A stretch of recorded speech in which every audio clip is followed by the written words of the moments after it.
Well, ping everybody, bro. How? Because start the stage.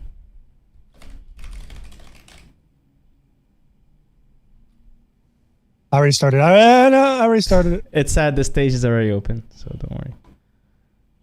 Should I tag everyone on the public chat too, or? Yeah.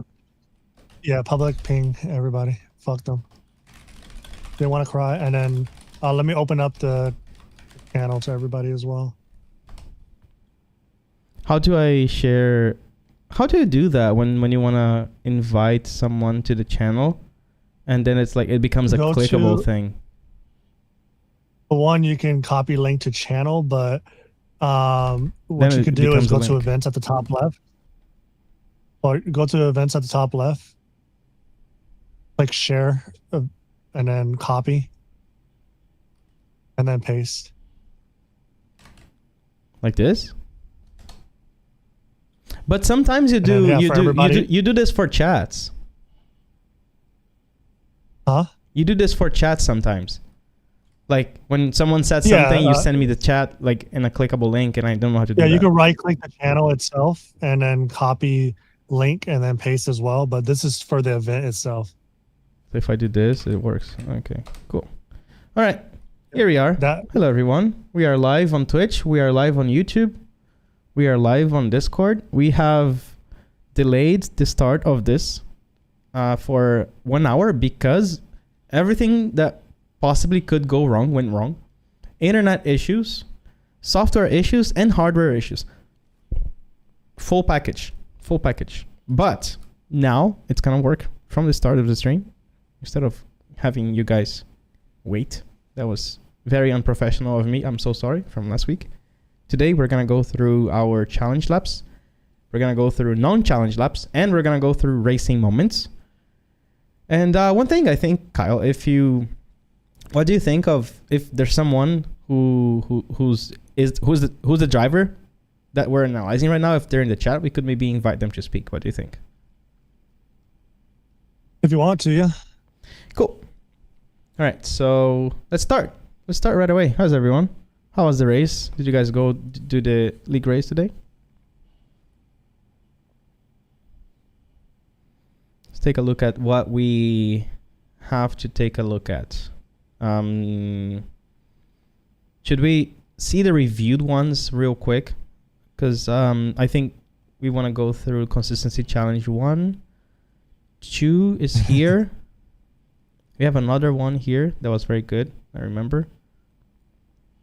Yeah, you have to go through all the review ones again from scratch. I don't know if the people that we reviewed last time were here, but if we can tag them and see if they want to come back in. Mm-hmm. Yeah, maybe even get their feedback. Like maybe since your review, have they applied any things that you mentioned from last time? Did you already untag the reviewed ones? Because I can't see the challenge one here. No. See? 2 reviews. Probably did not review it at all. Lap review, challenge 1.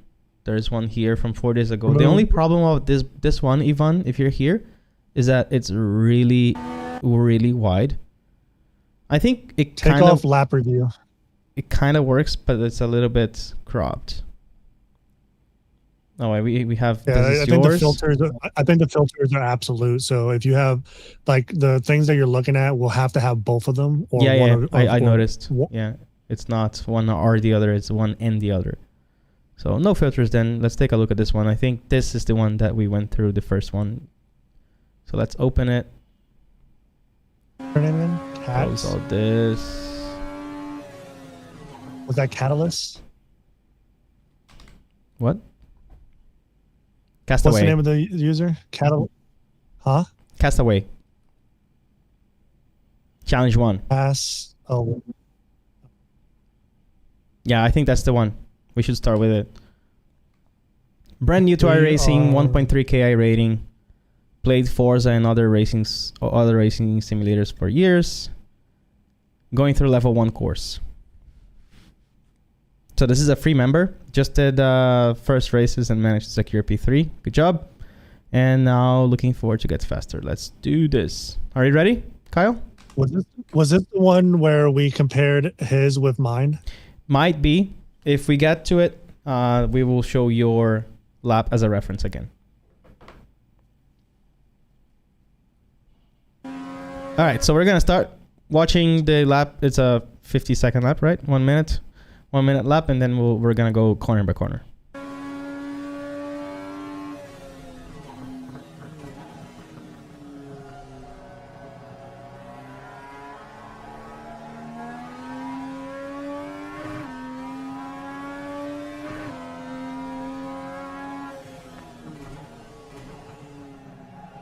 Wow, for a second I thought the playback speed was 0.75. It looks slow motion.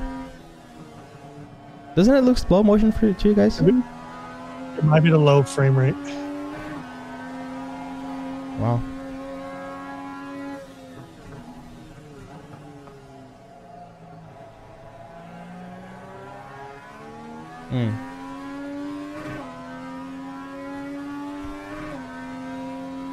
I already know what I'm going to talk about. It's a very safe lap.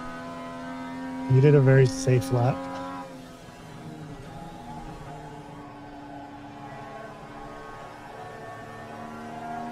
Okay. Thoughts? What do you guys have in mind for this lap? He's babying the car too much.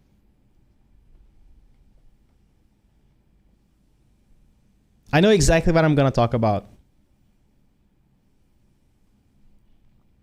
What was the lap time? The lap time was 1:47. Surprising, yeah, because the objective is under 1:05, right? So this is pretty much, it's a very safe lap, but at the same time fast. But I think there's so much easy time to be gained. Very good driving for that rating. Very safe, under the limit. Yes, I want you guys to pay attention to one thing. Let's take a look specifically at the hairpin here. I think this kind of defines the whole lap. I'm gonna try to be a little bit faster for the reviews today, because a lot of the stuff is one technique being applied all the time in all corners. So if that's the case, we're gonna go through only one corner, and then I'm gonna show, obviously, it's happening again real quick. So let's take a look at the hairpin here.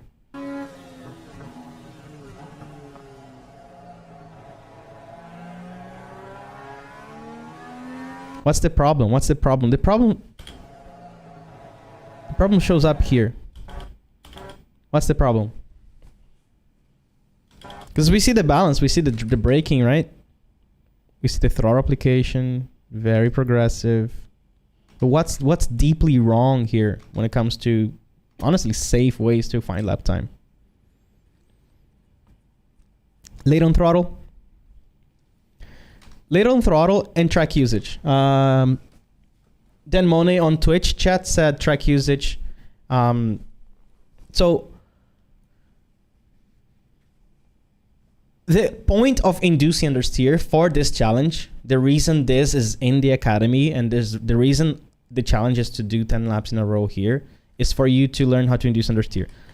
The point of inducing that understeer is to understand that at this speed, with this state, the car has a fixed trajectory, right? You induce understeer, and then you can easily predict where the car is going to go, because it becomes predictable and constant radius.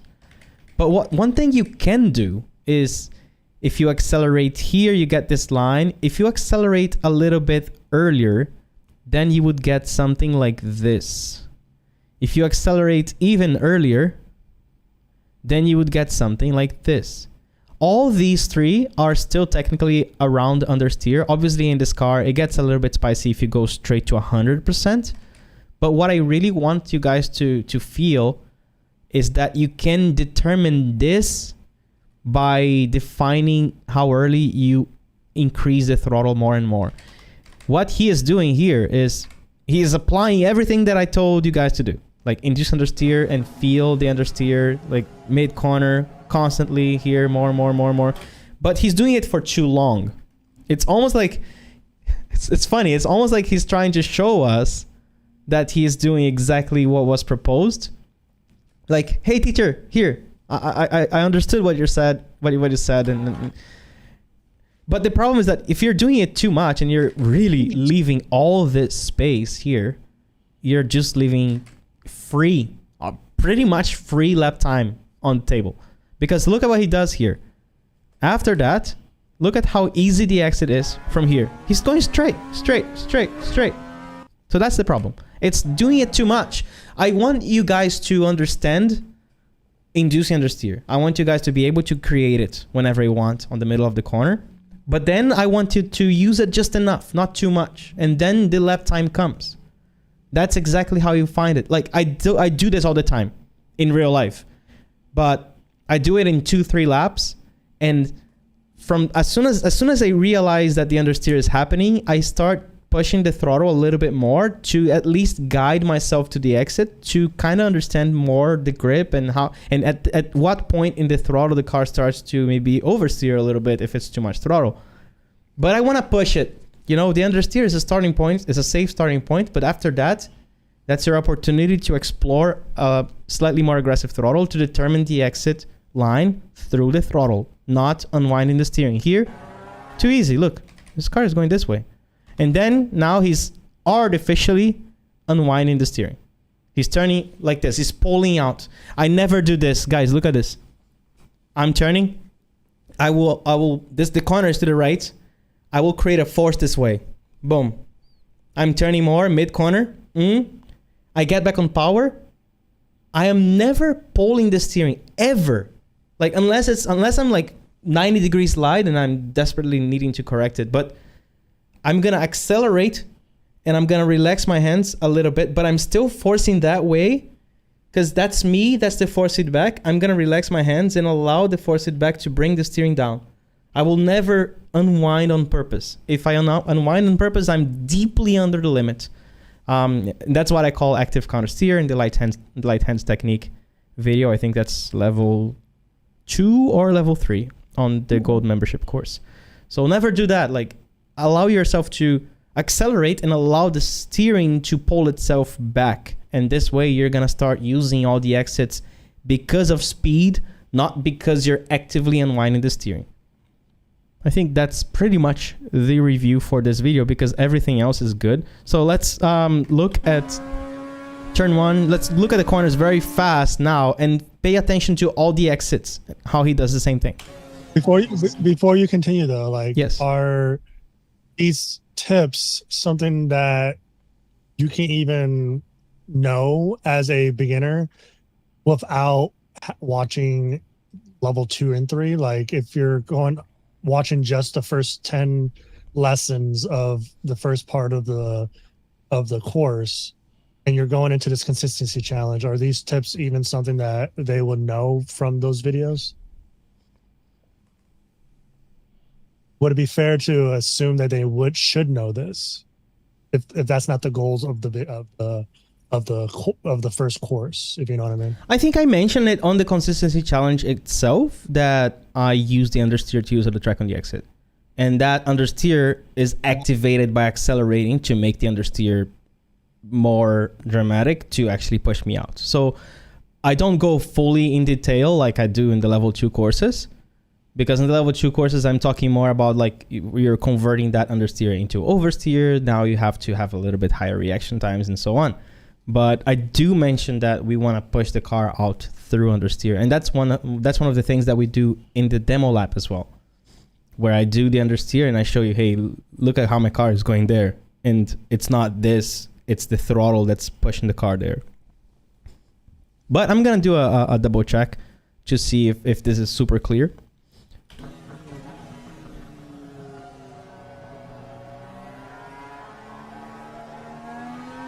See, this one here was not as bad as the hairpin, but there was still a little bit of a lot of waiting before committing to 100% throttle, but this was better than the hairpin.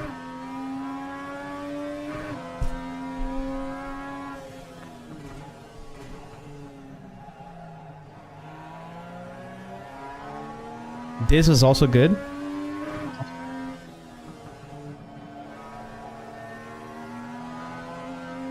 That. This one is one example. Like, he's actually literally not turning the steering. You could have turned the steering here more to turn, point, and then like all this through understeer, right? Like it's yes, I want you to understeer, but I don't want you to stay in the line. I want you to try not to stay in the line, but the speed will force you to stay in the line. That's how you truly use the induce understeer benefit. Because what's the objective? Is to feel grip. I induced understeer on my first ever outlap in a racetrack in a new car and a new track in real life. I induced understeer from mid corner to exit. That's the first thing. That's my first step to understanding my grip level. And I do this in every car. Recently, since I really understood this process. Everywhere, any car. Porsche Cup, Radical, Legends, Lotus Emira. You say it. LMP3. TCR. And then this was the same thing. And then the last corner, we have the same situation.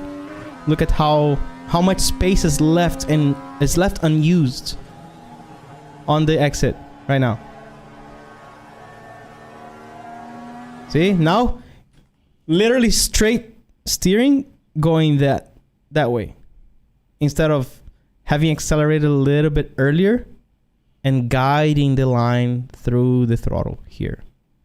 That's your next step. I think this could get you into the low 4s since you did a 4.7 here and could easily help you beat the challenge 10 times in a row, no problem.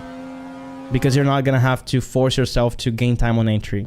If you gain a little bit on exit, then you're kind of good. Any questions?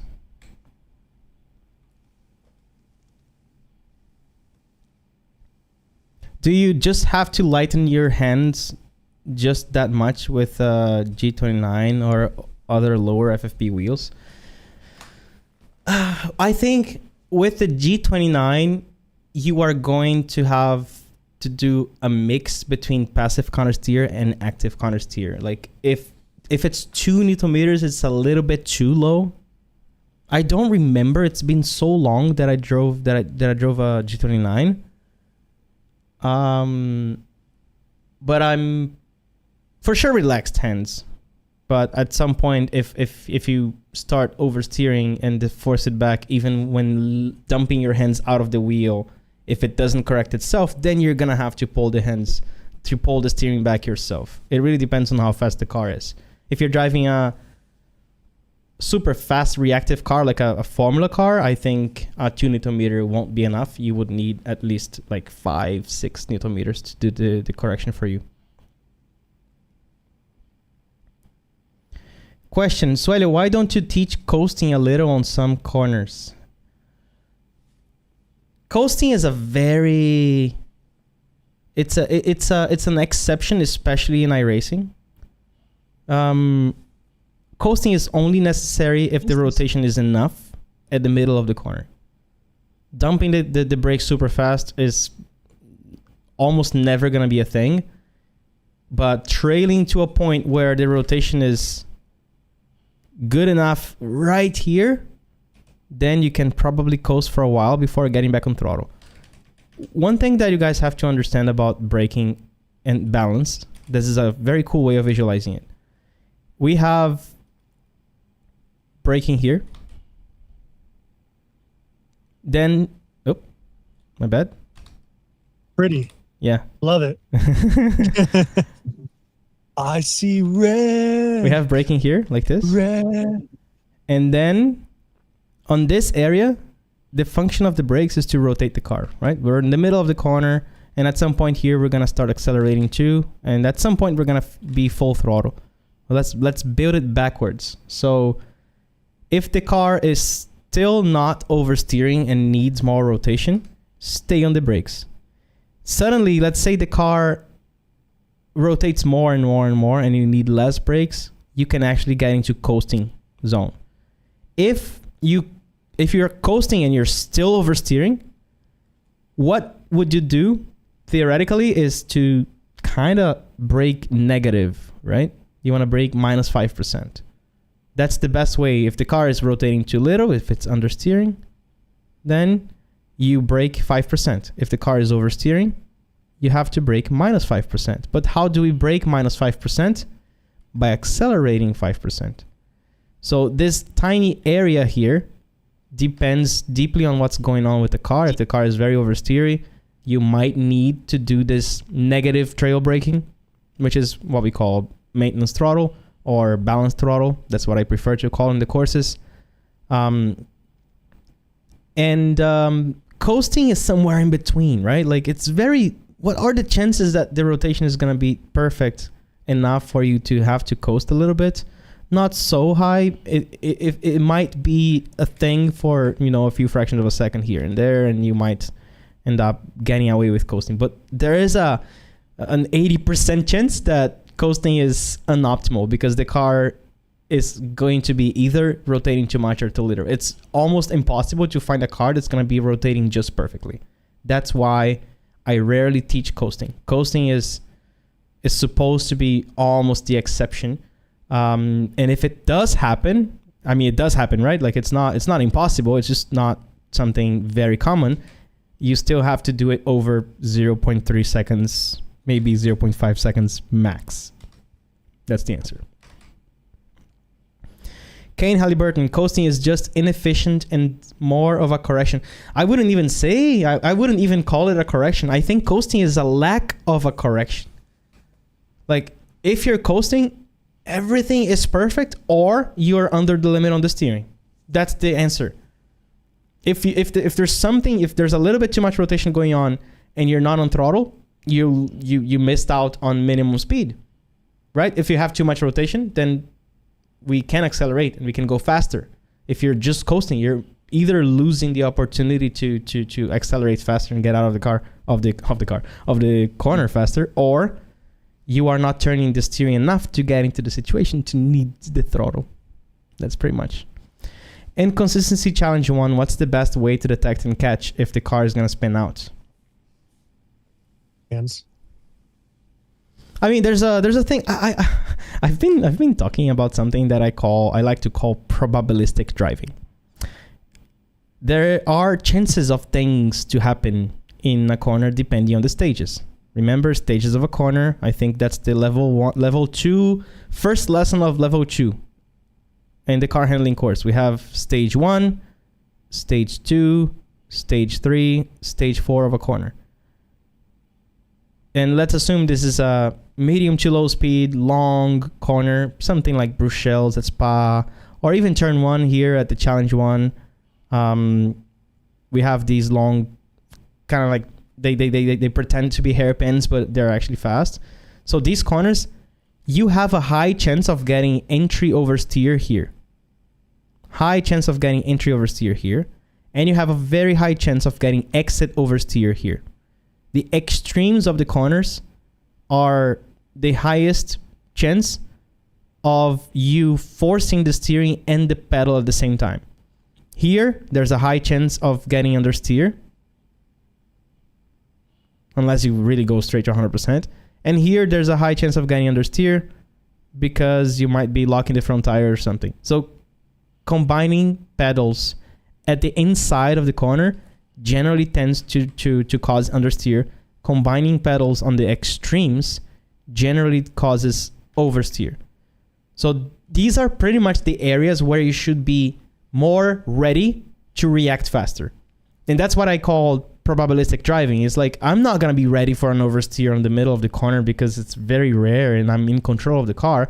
But as soon as I'm like getting to this area and I'm like, and my throttle is doing this area where I'm increasing the throttle, my hands just go ready. I'm ready to correct. So my reaction time increases because I know that there's a high chance at this motion on my throttle for the car to oversteer. And that's how we can't detect immediately, but we can, through experience, know where are the probabilities. That's what I call probabilistic driving. Would light hands help? Yes. Light hands helps everything, pretty much. When is the next GT4 episode? It's currently with the editor. So maybe a few more days.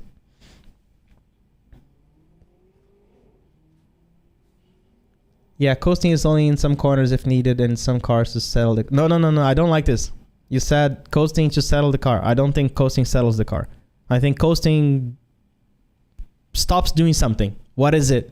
If the car is understeering, it stops rotating. If the car is oversteering, it stops it from oversteering that much. But if it's still oversteering, you need the throttle. You cannot coast. That's why coasting is inefficient, because you're saying this. I don't know. I'm just gonna let the car decide, and you take control out of the car. Unless the setup is absolutely perfect and you've been doing the same lap for 200 laps and you know that coasting in that fraction of a second is going to be faster. Sorry guys, I'm being a bit harsh against coasters. Anyways, next one. Where should we go now, Kyle? Yes. Yes? Let's do yes.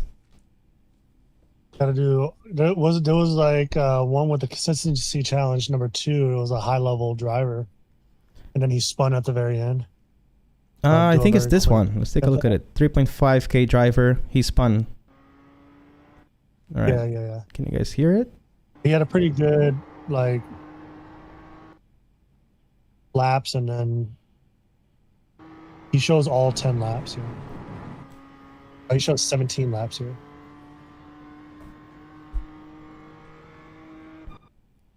I have to remember where he spun. He spun at the very end.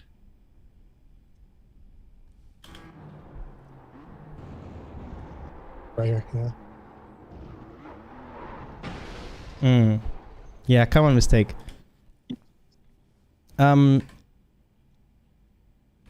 gonna show you, and I want you guys to guess what would be the solution here.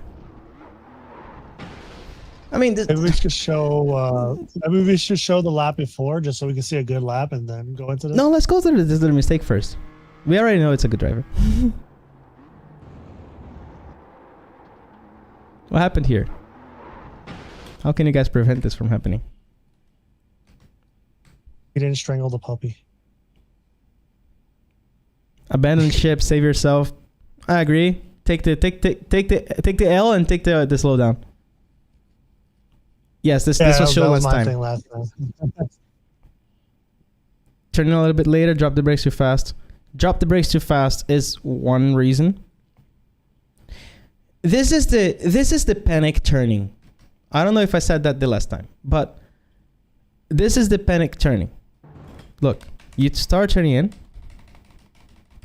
Now, things kind of look fine. Yeah, he turned in early. That's the first mistake, but that's not the fatal mistake.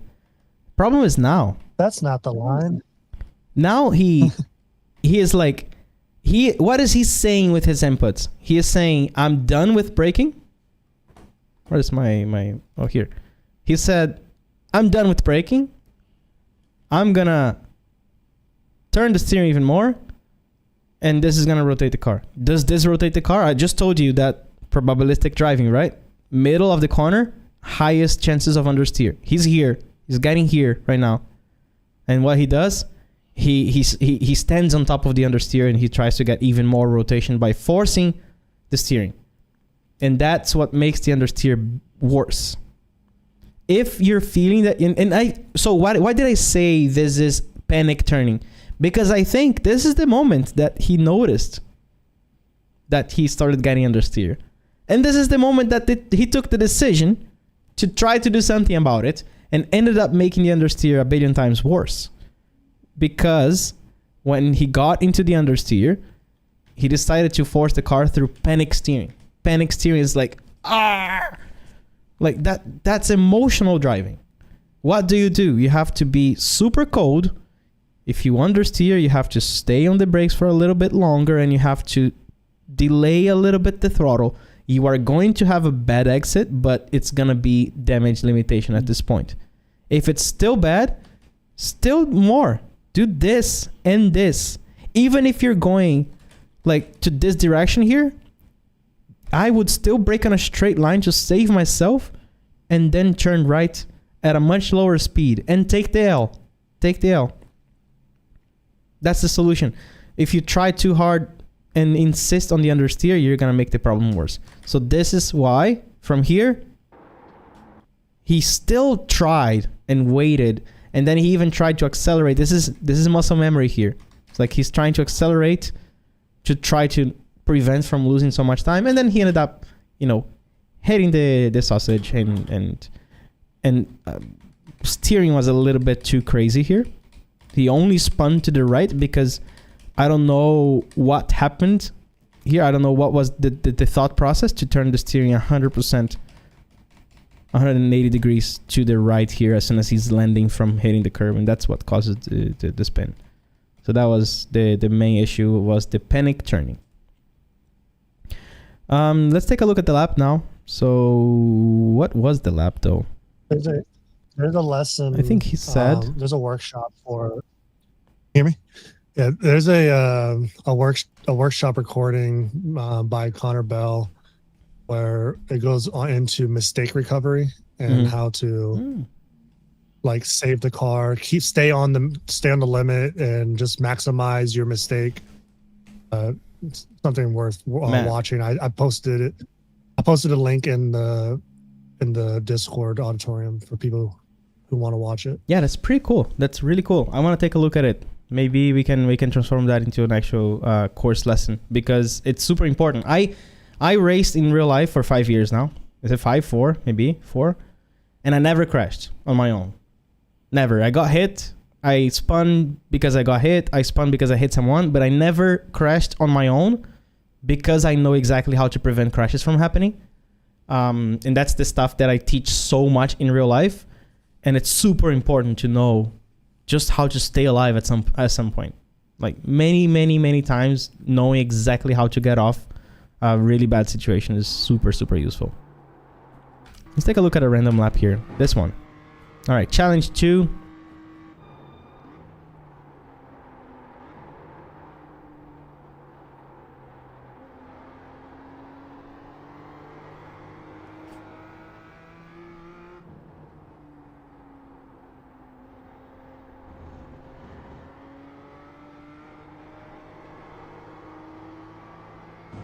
Very good. Very good. Textbook here.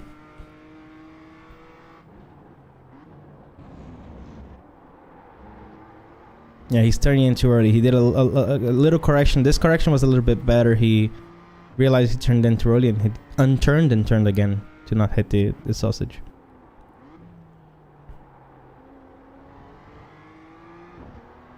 Very good. Very good. I really like the change of direction here. Slow turn in, fast change of direction. Boom, opening up the spiral. So this is clearly someone who watched the level 3 and level 4 of the course, but he was able to apply it in the consistency challenge of level 1. Kind of a cheat code, by the way, but I mean, he did it. So why is this textbook? Let's take a look at turn 1 here. Like, this is not a super ultra fast lap, but it achieves the objective of consistency challenge 2. So light hands, turn in, like very, very passive corrections. For sure, he's not unwinding the steering. You can see that he's still turning right. He's just relaxing his hands and let the car do the correction for himself. Gets a little bit of a plow here, a little bit of understeer. But then, as soon as he gets here, he gets on throttle and really relaxes his hand again. And then as soon as the car is ready to start opening the spiral, he goes all the way in the throttle. And then here, he induces the understeer. So very cautious, and then ready on throttle. So that's inducing understeer here. That's what we talk about in the challenge. His trail is really good, again, so he's doing a very good job in other areas, but I really like that he is doing the inducing understeer here too, and even going down a little bit to close the spiral before getting back up. So he's clearly turning the car with the throttle at this part. Really good. And then quick change of direction. Another quick lift, and then back to full. Light hands and exit.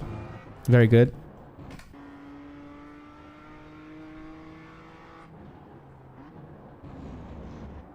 I don't like the fast turn in here.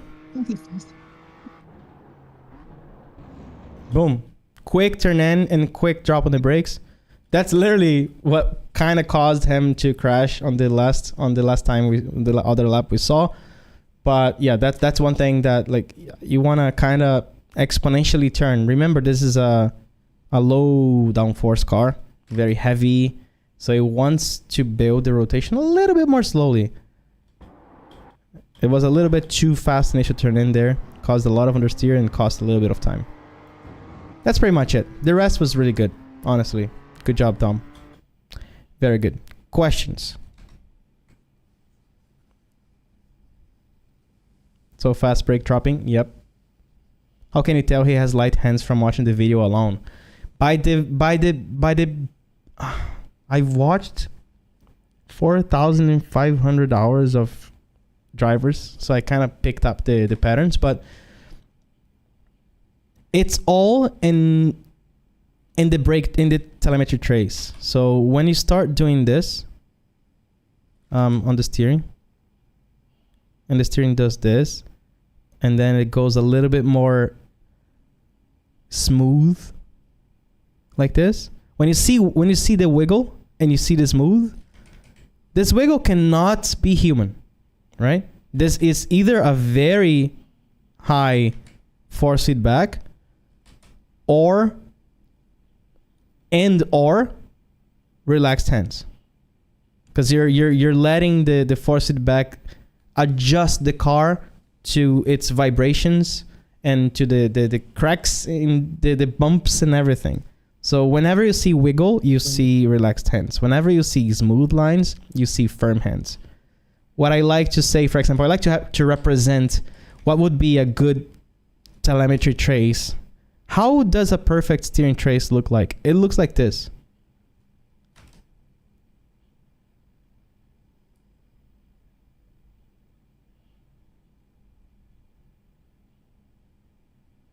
Something like this.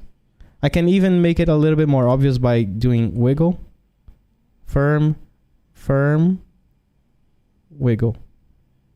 This is how I like to teach my real life students. Light hands because there's a lot of trailing here. You're making corrections, the car is oversteering. Firm hands here because you're starting to, still trailing a little bit more, right? Like firm hands to really get the MRP, maximum rotation point here. And then you get back on throttle on the area that's like just between understeer and oversteer. Not too much, not too little. But as soon as it gets a little bit too much and you get a tiny bit of oversteer here, you relax you're starting to relax your hands around this area, right? Like it's firm, still firmer here, depends on how aggressive the setup is and how you train and how much you understand the car. And then as soon as you relax and you get a little bit of a snap, then your relaxed hands allow the force feedback to do the correction. And now you're just, trying to you hear it's opening spiral, right? So we're opening the spiral all the way to the corner exit. And these wiggles here are more constant because you're really like 100% throttle and you're pushing the car. So that's how I identify a really strong driving technique. That's a baseline. Do not take this as the only way of driving. That's a baseline. That's how I like to represent the lightness and firmness of the steering when you're actively trying to understand and feel the limit of the car as you get faster and faster in a safe way. That is the answer to how can I tell that he has light hands, because I can identify that stuff just by seeing the driving. Any obvious force feedback settings to pay attention to in-game versus hardware settings to make the most of light hands technique? Yes. This.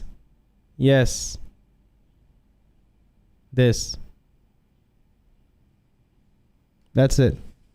No filters. Make it clean. There's a lot of stuff. People like to add stuff. Don't add stuff. The signal that comes from iRacing is beautiful. If it might be a little bit too rough, so you might add like, a 5 to 10% dampening. A little bit of smoothing, like 5 to 10 max. That's it. Don't add anything else. That's my tip for force feedback. What's next, Kyle? Did you answer Corey? Did you answer Corey's question about U versus V? Oh, sorry, I didn't see it. Right, how do you understand that you're turning in too soon? How do you understand that you're turning in too soon? If at some point you start turning and you feel like the corner is going very well and you have to maybe wait a tiny bit with your steering input. So if you're turning in and your steering is doing this and suddenly you do this, that means you turned in too early. Because the car could technically do this, right? And then you're like, oh no, wait, I'm not going to be on the limit for a while, and then I'm going to turn again, and then I'm going to accelerate. The best way to realize that you did not turn in too early is when you actually try to hit the apex. And you're actually struggling to hit the apex. So that's why I say a lot, right? Like, try to hit the apex and fail. If you fail to hit the apex, you're fast. You're turning in late and you're forcing the car to turn. You're like, still fast. I used to beat a lot of people, a lot of drivers, like when I was racing F3. And people would send me messages saying like, bro, like, how are you so fast? You're missing all the apexes. And I'm like, yeah, but I'm on the limit of the car. Hitting the apex doesn't mean anything.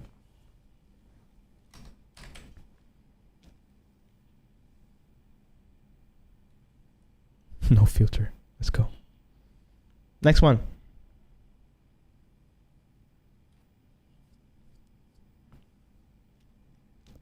Should we get higher challenge now? One of the gold members challenges, yeah. Kyle? Not too sure we have that many. What about the consistency challenge number 2 from that gold member? The one in the third row right there. This one? 3-2 down, yeah. Okay. No iRating, never raced, have been a member of iRacing since July, so welcome. And driving with a G29 with a true brake upgrade and ultra wide monitor. Let's go.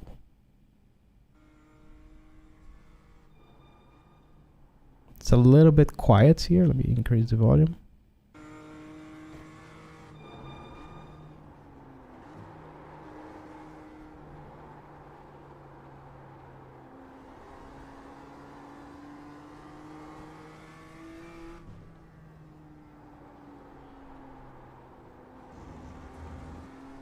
Beautiful. Beautiful.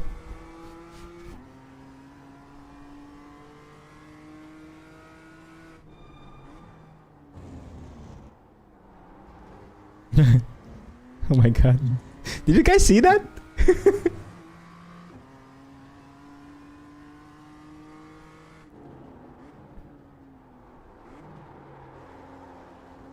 Whoa!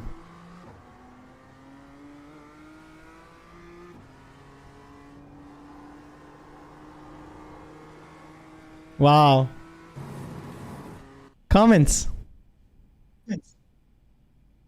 Any comments?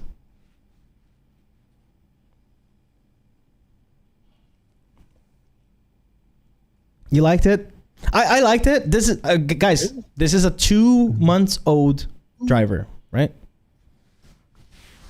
It's someone who has 2 months of experience. No, 1 month and a half. Epic effort.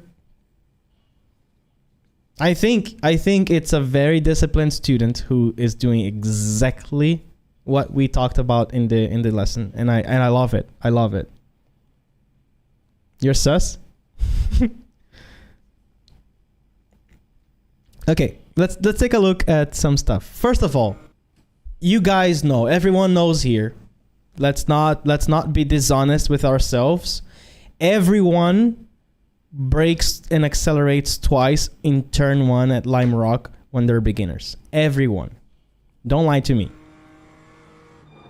You will brake, you will turn, you will accelerate, then you're gonna brake again, and you're gonna accelerate again. Everyone does that. We know that. So I will not blame you for doing it. It's extremely difficult to carry enough speed on the first part to not accelerate in between. So that is totally fine. Let's take a look at it. Gets a little bit of oversteer here, and then corrects the oversteer with the throttle. So one thing that you are doing that's interesting, I was laughing because you're doing it so much, even when it's not supposed to work, it's working, is that you are using half throttle to correct for oversteer, even in moments where it's a little bit out of the range where it should work, but it still works. You're doing this here. As soon as you get into oversteer, throttle, boom, immediate understeer. Good job. You've done it. You've done it, right? Then tiny trail here, and then exit out. All good. Here, very, very low brake pressure. I did not do that with 2 months experience. It took me a year to start doing this. Very good job. And then very, very, very gentle on the throttle as well. Nice transition. This is not 2 months experience. This screams 6 months to a year experience. So it's really, really impressive what you're doing. Nice quick lift, back slowly into it. Then here, turned in a little bit too early, and then you kind of had to wait and then flick the steering a lot. So that was a good correction. Turned in too early. Oh, wait. Okay, turn. All in. So it worked. I liked the reaction time. I liked the adjustment. Nothing to say there. And then here is the moment where I was like, oh my God, this should not have worked. Look at the size of the oversteer that we get here. Whoa! We're about to spin. And then at this point, guys, this is what I want to tell you. If you get a little bit of oversteer, you can, and it's like already close to mid corner, you can fix the oversteer by touching the throttle a little bit. Let's say 20 to 25%. But if you get oversteer, then we need to countersteer. So the throttle is the first line of defense. But if it doesn't work, you have to countersteer. Otherwise, you're going to spin. Surprisingly, he did not countersteer here, I think, right? He did a tiny countersteer. That's why I'm saying, like, oh my God, like it was not supposed to work, but it worked. And I think it worked because of the traction control and the stability control in this car specifically. It had the electronics that kind of helped you with it. But I would have done a slightly more aggressive countersteer, and then I would go on throttle. But that's a very small detail. I think for someone with not a lot of experience, what you did was precisely what you were practicing, like in a very disciplined way. I think what caused the oversteer here, by the way, is that you did this quick drop and then you kept the brakes. So you did this with your brake trace. You went up, down, hold. This causes a lot of oversteer in this car. So what you should do is something like this, where you might even get a little bit of ABS here, which causes actual understeer, not oversteer. So what it did is that you sent a little bit too much grip in a weird way to the front tires, and you caused the slide because you carried a little bit too much speed. Because when you do this, then you go too fast. Like, you're supposed to slow the car down a little bit more, but you drop too fast. So the speed was going down, right? And then the speed kind of did, instead of doing this on the speed trace, as soon as you drop the brakes, your speed does this. So it goes down more slowly compared to where it should have been, which means at this spot here, you're too fast. And at this point, you're trying to rotate the same amount, which means you're going to get into oversteer. Questions? 2 months of experience, but 40 hours per week of practice for those 20 months. Exactly. Those 2 months were some very well used 2 years. Kept too much braking pressure. Yeah, kind of like dropped too early and then kept too much braking pressure on that almost spin moment. 50% for always your friend. Depends on the power. Don't do that in a Formula 1.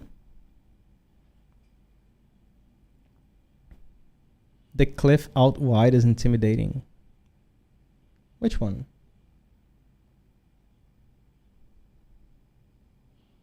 Should it turn off the LFE effects? I literally do not know what LFE effects is. Sorry.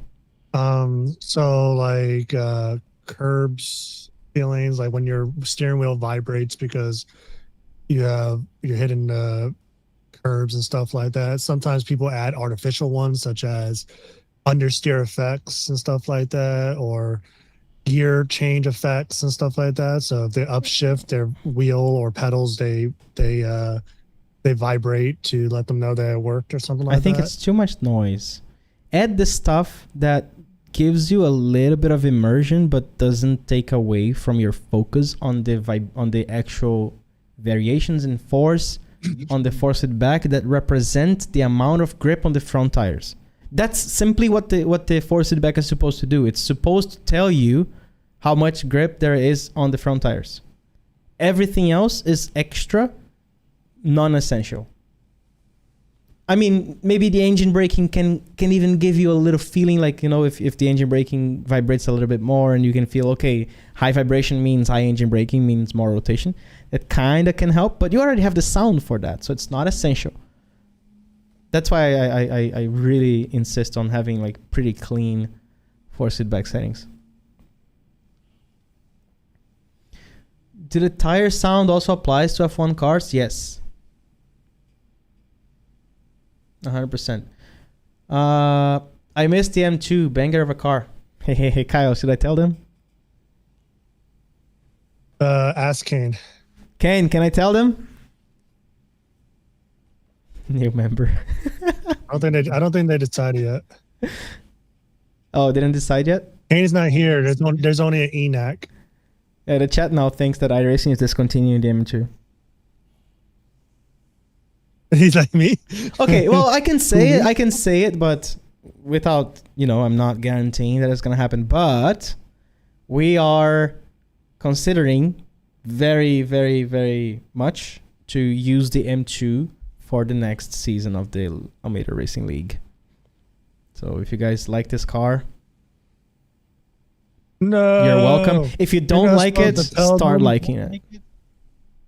All right. Nobody in this chat is allowed to say anything in the league chats or anything like that.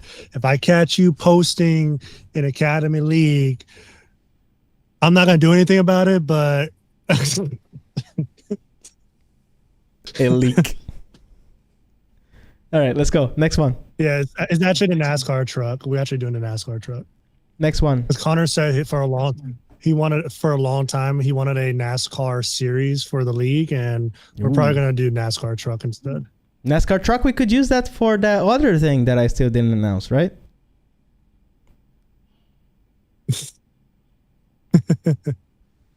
You could use that one. Racing. So, should we go to Go Challenge?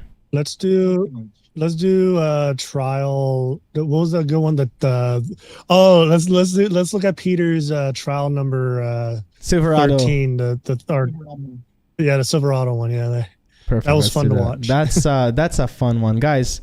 I don't know how many of you Gold members have tried the challenge 13, but this challenge, honestly, I think it's a must for you to become a better driver. Like, you have to digest this challenge if you want to get good.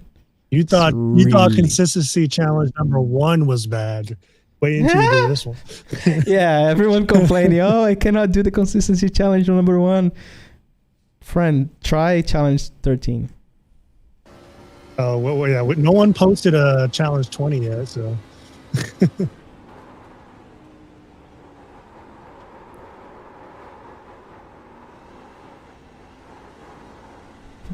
Holy active Connor. Catch it, Peter. Catch it. Yeah.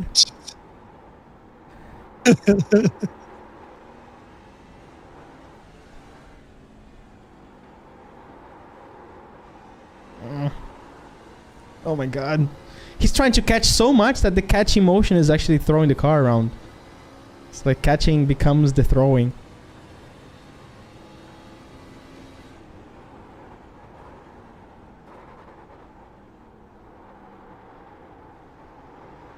Yeah, we missed some blipping there. We need some blipping. We're causing so much rear locking because of the downshifting without the blipping.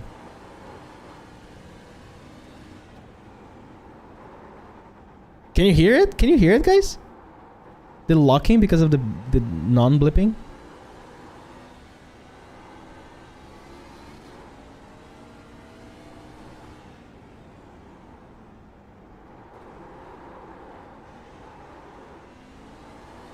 I really like one thing. I'm gonna show it after. I don't want to stop the lap. We're seeing the whole lap first.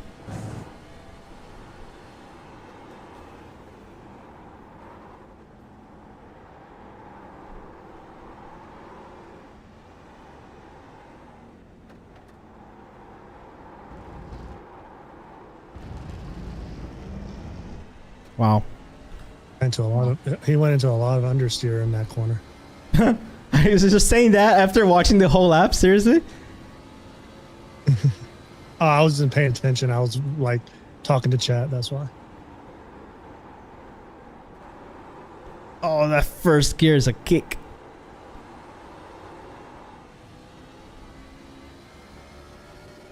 You know, guys. Man, when I first completed this. Say it again. When I first completed this challenge, I was so relieved. Did you get gold? Oh no! When I was doing these challenges, I was still a 1700 driver, so I got a bronze. So don't tell me you completed it. You completed. I got a bronze. Gold. Okay, leave me alone.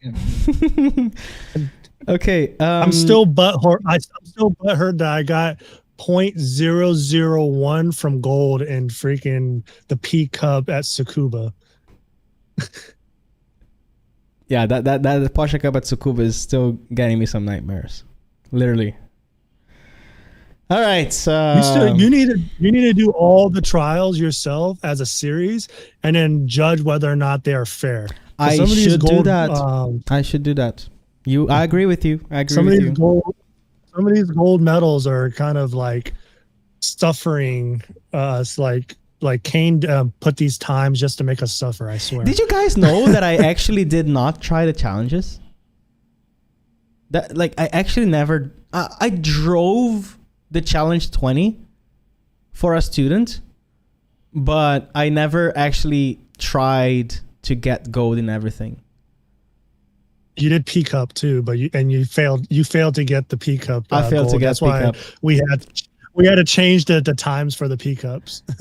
P Cup Tsukuba. Everyone hates P Cup Tsukuba, but it's Kane, bro. Like you're asking me to beat Kane's lap. I can teach you how to get there. It's doable now because we dropped the time by like 0.3 or something like that. But challenge 20 stream. I'm gonna try. I'm gonna try.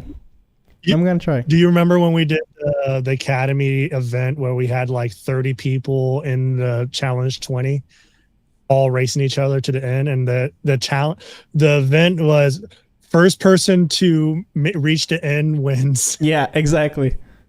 First person to reach. Not like just reach the end. Like just survive. Like if you can survive, you win. You know. You have infinite resets. All challenges speedrun. I can try that. I think that would be a fun stream, honestly. Okay, guys. Questions about this lap? Truck looks fun to drive. Anything else? No weight on the back. It's a truck. I mean, did you know that the Mercedes GT4 AMG has the huge engine on the front and the weight balance is 50-50? A lot of these race cars with front engines still have a very close to 50-50 weight balance. It's kind of incredible. It's because like it's a completely asymmetrical car. Question or sorry, go ahead. I was just saying, like the car just has a really big front and you're like sitting really far back, you know?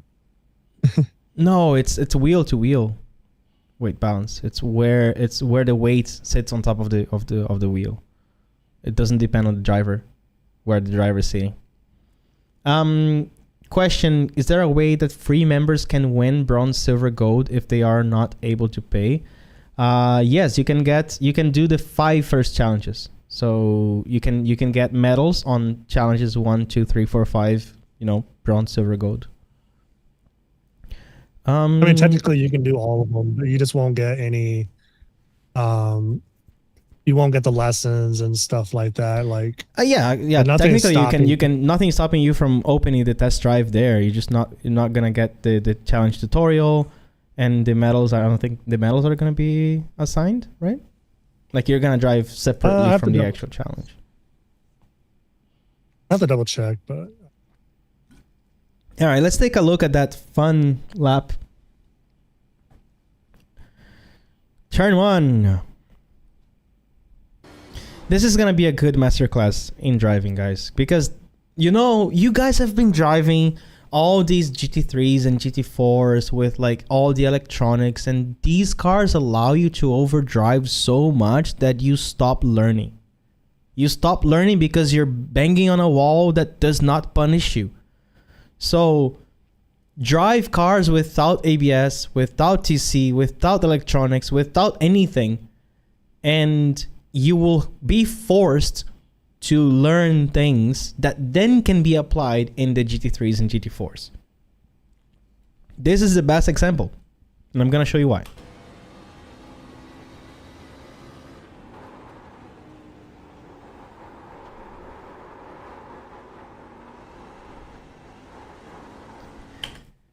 The management of the balance is good, Peter. You did a very good job keeping this car alive, and you did a very good job keeping the pedals active to manage the balance of the car. Like, through the chaos that you just experienced, you still used the throttle and the brakes properly. It's amazing what you did here. Then you induced a little bit too much understeer here with the throttle and adding a lot of the steering, and then that was an unnecessary counter steer here that created the whole woo woo woo woo woo.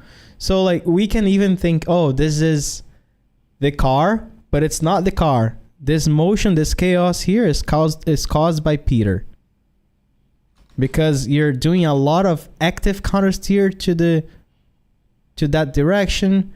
And then you actively turn a lot to this, and then you actively countersteer. You're doing too much movement. You're creating too much movement instead of having a direction in your steering and just changing how hard you try to turn the car while letting the force feedback counteract those forces according to how much grip you have on the tires. That is the essence of the light hands technique. Like you're doing too much and you're making it worse. Because you're turning the car like Stop strangling the puppy. Yeah. Look at this. Boom. Boom. Boom. Like it's almost like you're deliberately, turning the car like that. Instead of trying to correct it and get it to go straight. Very easy to say. I would be willing to drive it, and actually learn the track and get the challenge for you guys. Because now I'm feeling bad that I actually did not do these challenges. Even though I recorded all the tutorials for them. But, yeah, on exit it was too much movement. Now let's talk about the entry here. That's a cheat code for everyone who's trying this challenge. Please, blip. The downshift on this thing is absurd. Like if you just downshift without the blip, you're gonna lock the tire. And you know that in iRacing, when you lock the rear tire, you're going to overheat it and you're going to decrease the grip for the rest of the corner. So what he's doing here, going to second, hear the sound. Can you hear the downshift creating the lock?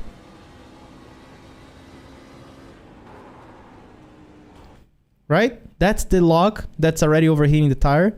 And now from here, he really forces the car, and the front tires are still on a good temperature, but the rear tires are overheated, which is why he so easily gets this crazy oversteer here, which was for some reason beautiful because he was actually going sideways and scratching the wall, but that was not necessary. Tokyo drift that shit. Yeah, exactly. And then for every... Oh. Okay, look at this. This corner... He's only downshifting to first gear very late when the speed is already low, when he's already actually getting back on throttle. We didn't have any motion, any moment, right? Because there's no engine braking. And now look at how easier it is. Still correcting, you know, it's still a truck. You still need to get into the slip angle and adjust it, but it's way less dramatic than turn 1. Here, no downshift, and we get understeer. Why is suddenly this car that was like pretty much Tokyo drifting turn 1 is understeering turn 5? Because now he's really turning the steering aggressively with this like 10% throttle there. So he's inducing understeer, maybe a little bit too much. And then finally he goes to more power. I do understand that it's more difficult to apply the active countersteer and passive countersteer concepts when the steering ratio is so large, because you have to turn the steering a lot. The car I was driving this year in Europe, the Lotus Emira, had a pretty big steering ratio, so it does look pretty aggressive when I'm driving it, because you have to turn the steering so much to turn the tire this tiny bit, right? Then here again, the engine. The downshift was super late. He downshifted so late, the RPM was so low, and still he got the engine braking to lock the rear tire and make this a billion times more difficult. And now when he accelerates, you can see how he really cannot commit to the throttle without getting a little oversteer. So easy time, probably I'm gonna say at least half a second, potentially 1 second, just by blipping the throttle and preventing the tire locking under the downshift.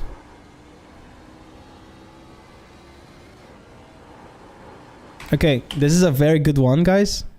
For those who are trying this, why does no one talk about this? We talk about this corner, then we don't talk about this. We don't talk about this left. We only talk about the braking into this right-hander. We ignore the entire, say, curvy straight in between the actual corners when we're driving Sebring. Why is that? Because in most cars, this is easy flat. In most cars, this is easy flat. We don't have to talk about it, right? But in this car, it's not flat. If it's not flat, it's a corner. I know this sounds so fucking obvious, right? Like, it's a corner. This is a corner. It's not a straight. If you're lifting, you have to optimize your lines as if you're optimizing for a corner. So what he is doing right now, Peter, what you are doing right now, you're not optimizing these as if they were corners. You are trying to drive a straight and lifting. And that's why you're losing so much time here. Look, we're going to exit this. You're going straight into this, and then you're going to have to turn, and then you're going to have to turn, and then you're going to have to lift. If this was a popular corner in all cars, you would never do that, right? You would learn that you want to bring the car here to go around, get the apex and exit. But you're not doing this because you're not recognizing this as a corner. In this car, this is a corner. So we have to think from here. You have to turn left, a little bit more left, to try to go around here. See, you're going straight. You're missing the opportunity.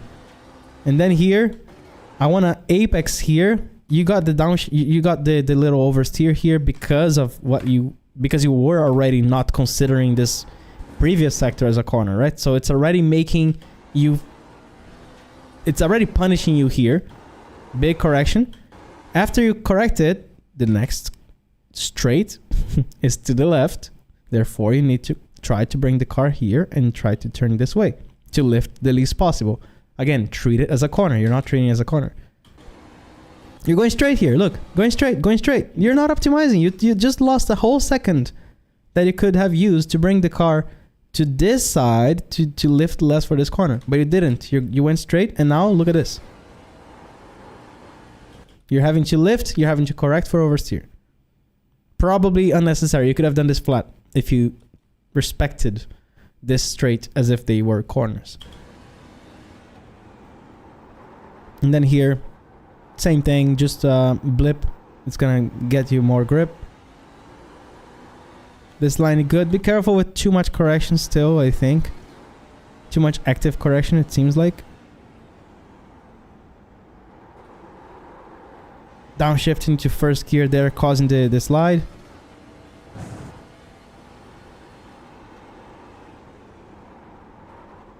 Downshift without the blip, same problem. Lots of steering mid corner.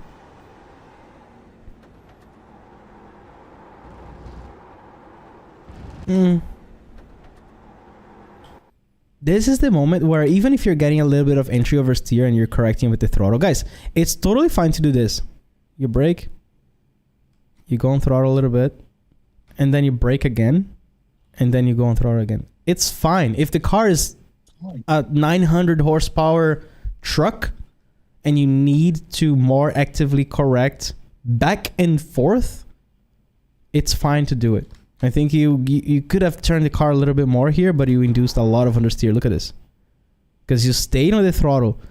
Why would you stay on the throttle if the car is already understeering? It's just like the coasting thing, right? Like, why would you coast? You have to adjust for the balance of the car at all times. If the car is understeering, get off the throttle. Go back to the brakes. If it's going to allow you to more fully commit to 100% earlier and get to a better exit speed, then you should trail again a little bit. Point and shoot, right? Point and shoot. If you cannot point, then look at how long it takes for you to shoot. You're literally all the way to the exit and you're still not full throttle. And then last corner.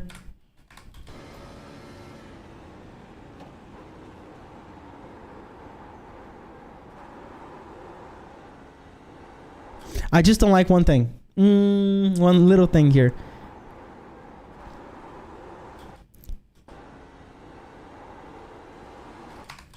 Say it again.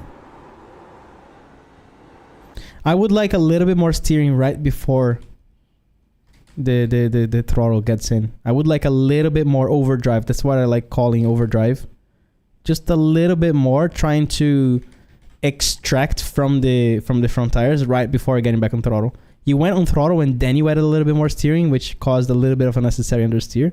So you could have adjusted your line a tiny bit more if you turned the steering a tiny bit more. That's the whole idea behind the MRP, right? It's like right here to get a little bit more. You didn't. You got back on power when the car was pointed that way still. And now from there you have to do this on throttle, right? You have to do this. And all this understeer here is making you lose a little bit more time compared to trying to force a little bit more so that you can commit more with the throttle. See that? Look at struggling a lot. Still, it's crazy torque, this car. Like, the car is still losing the rear so much and you didn't even get to 50% throttle. That's pretty much it. Questions?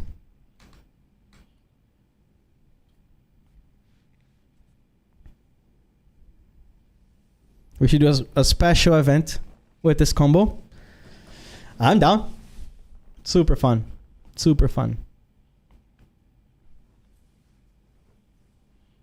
Bro needs light hands. Yes. For Peter, we have to create a new technique. It's calm hands. He's too nervous. It's like a lot of movement. A lot of movement. He was strangling the puppy. Too much strangling of the puppy. Yeah. That's such a fun challenge. Look at the hypocrite saying that without having driven it. I drove the car though.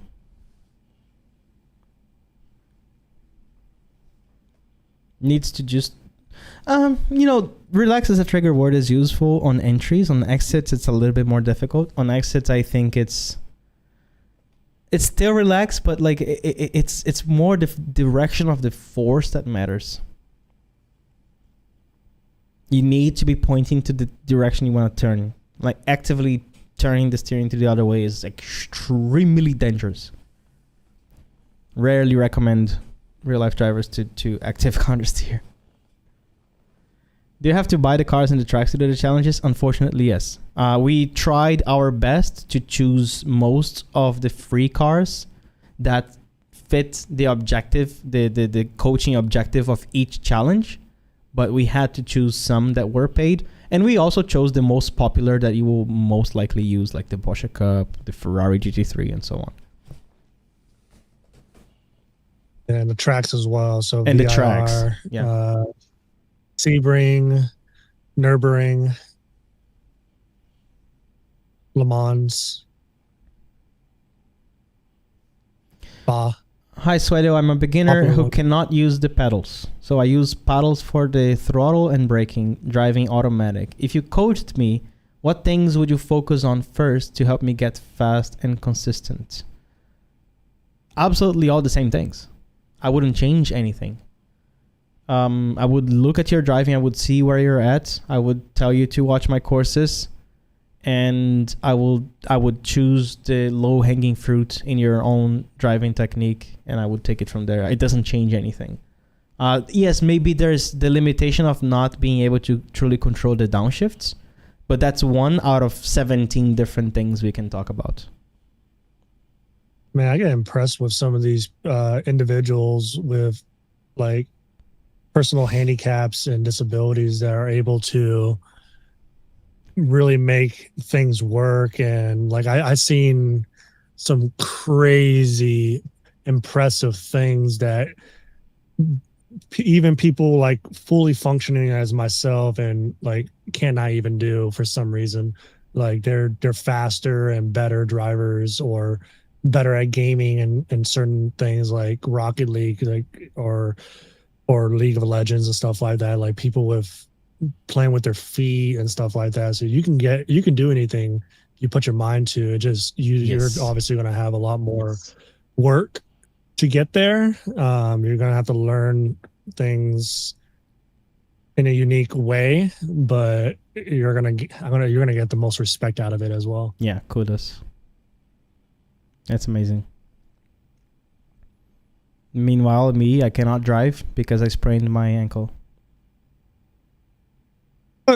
I'm actually not able to properly walk. I'm jumping around the house with my right foot because I sprained my ankle today. I rolled it so bad that I thought I had actually broken it. I blame the legend car. I blame the legend car. No. All right, next one. Should we do a non-challenge now? If you want.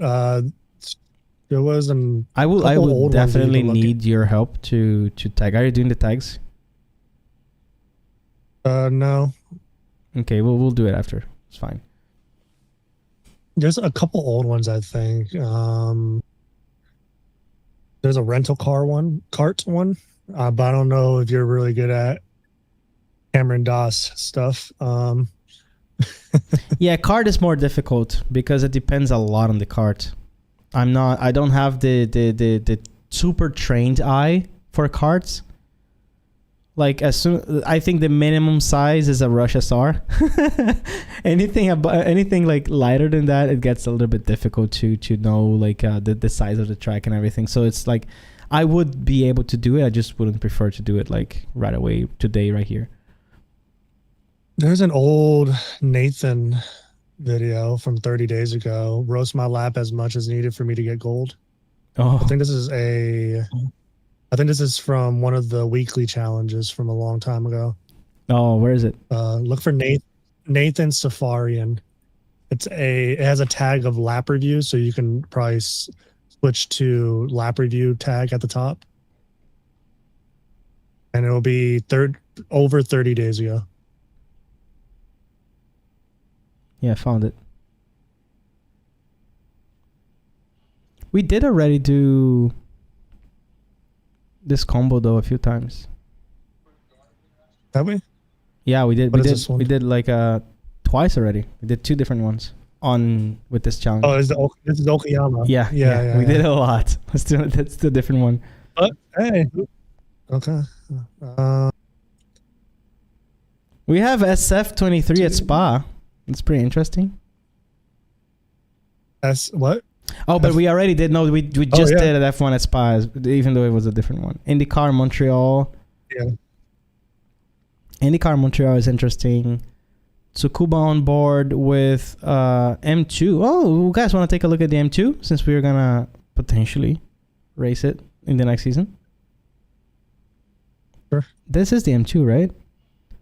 1.7K iRating, achieved high 59s when driving in top split. Yeah, that's the old M2, I think. Yeah. Yeah, let's take a look at it. This is gonna be a freestyle. There's no challenge in this. We're just looking for the actual lap. But there's a problem here. I think the resolution is very low. Yeah, we can't look at it. It's way too low. That would be a torture for everyone. Sorry.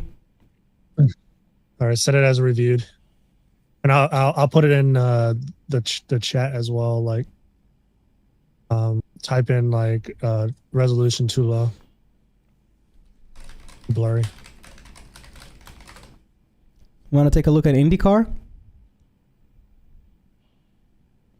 You remember the IndyCar VIR Impossible Challenge? Yes, I do. That was funny. Okay, Kenneth usually drives high downforce cars, IndyCar, Super Formula, F3, SFL, F4. 1.5 to 2.5 seconds off the pace. All right, let's find a second, man. Let's go. Let's do this. What the fuck? What? Loud? 21.1. Terrible place to know Glover, by the way.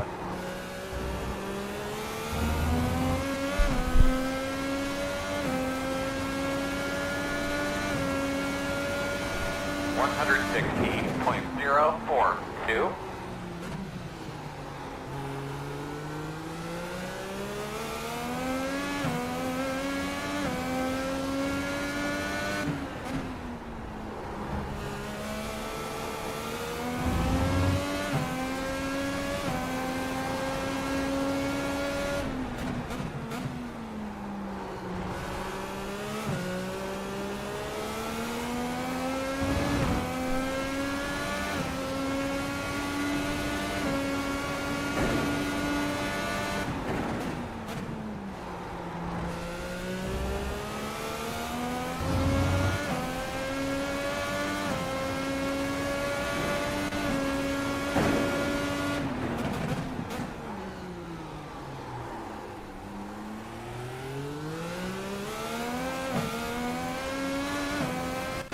Spears are running 22.665. Is it Montreal? Yeah.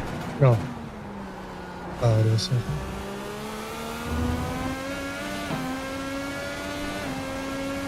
He wasn't close to a wall champion. 117.0. That was 22.3, and he's in the leaders 22.6. Running 22. No, I guess the fastest guy is not this split. Okay, that's a good lap. I think 2.5 seconds is a little bit too much for this driving. I wonder if it's the open setup. Could find some time with setup. But let's take a look at the driving itself. Do you guys have any comments about the driving itself? I know this is completely out of the comfort zone. I know everyone here likes to drive GT, GT3, GT4. Whenever it comes to like high downforce car, everyone gets quiet. A bit under the limit, very little corrections. It's not like we're gonna have crazy. Well, actually, I think I agree. It's just like the corrections are less aggressive in Formula cars, because if you need to do a very big correction, that means you you already lost a lot of time. IndyCar Laguna Seca is fun.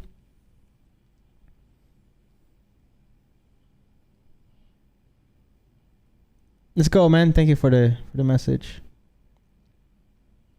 He wasn't driving dangerously on exits. Agree with you 100%. I think that's where most of the free time is. Well, not free, paid, but that's where you can get some time by getting a little bit more aggressive exits, pedal inputs. I mean, what does pedal inputs mean? It means 90% of what we can analyze. It's good. I like the most the traces. The pedal input traces are good. Overall, the decisions is what we have to talk about, right? Lack of small corrections again. Okay, you guys really want drama. You want to see some drama? Let's take a look at this. Okay, this is the time. I know it's a look at this. I should show this angle is not great, but here's a little bit of drama. It might be very loud though, so let me see if I can decrease the sound here.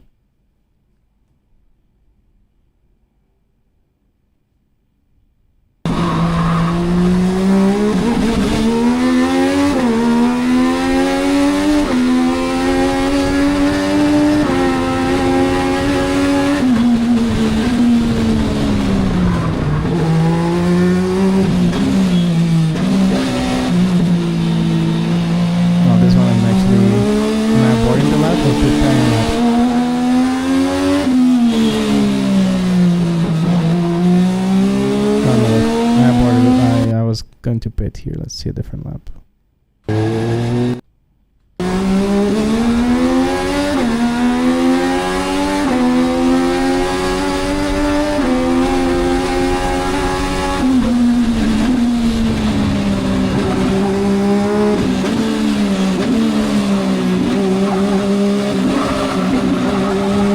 This is not the right one, sorry. This is me before I was dying because the steering wheel was so heavy. This is the right one right here. Okay, this is some drama.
So cool.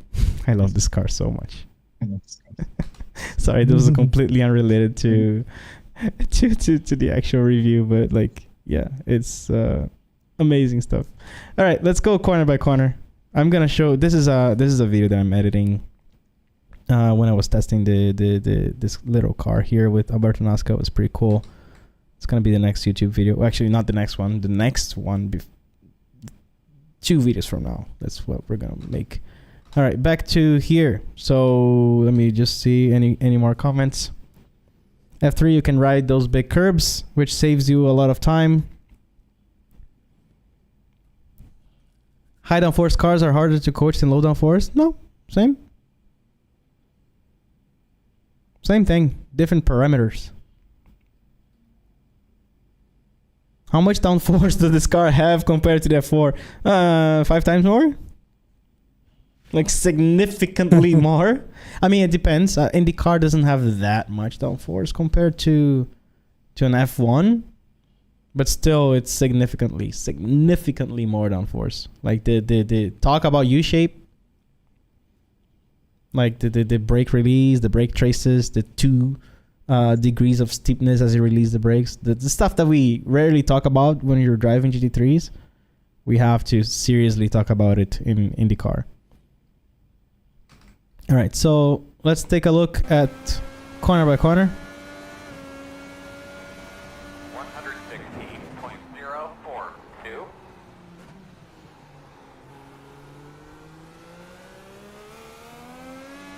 Yeah, so this exit, it's textbook, right? Like it's textbook, but this whole motion here could have been a little bit more like this. It could have been more aggressive, or even if there's too much torque here, right? It's an IndyCar, at least something like this, like, or even this. But he's waiting until the car is fully straight before going full throttle, and he never actually gets all the way on the outside here. Look, I want to ride this curb all the way. That's a lot of time in a high downforce car. This thing you guys need to know about, like super fast cars like F1, Super Formula, IndyCar, is that track usage mistakes cost you a lot of lap time. So you need to use all the exit. Here I don't like one thing. I think it was a little bit too late braking. And then his angle here is so wide. He has to slow down so much. See? I would like to be a little bit more like this, and he is struggling to do this. And the cornering radius of the next part he makes is so tight compared to opening up that I think your minimum speed here is too low. I think your minimum speed here is too low because you try to gain time on entry. I would brake a little bit later. The turn in is good. The grip is there, but it's just too fast. And then inertia takes you into this tight line. Yeah, I think... And the throttle. The throttle is a place there where I think I would have been more aggressive to really have the car dance my way all the way to the exit. But I think these are the two mistakes that could be worth 2/10. It's a lot of lap time when we're talking about super high downforce, super fast cars, because the mistakes cost a lot more time than anything. So brake a little bit earlier here to have a better angle here, more this way, a little bit more. And then your angle is going to be a little bit better here.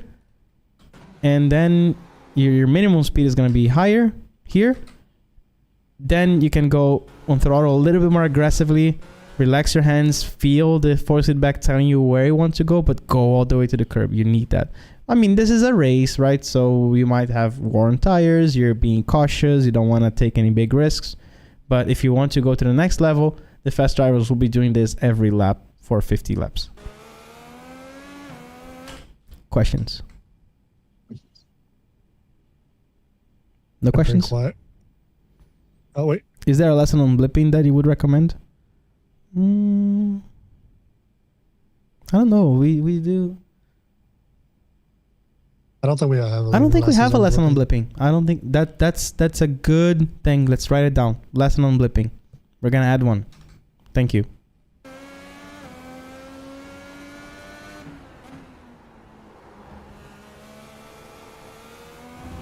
Same thing on the throttle here.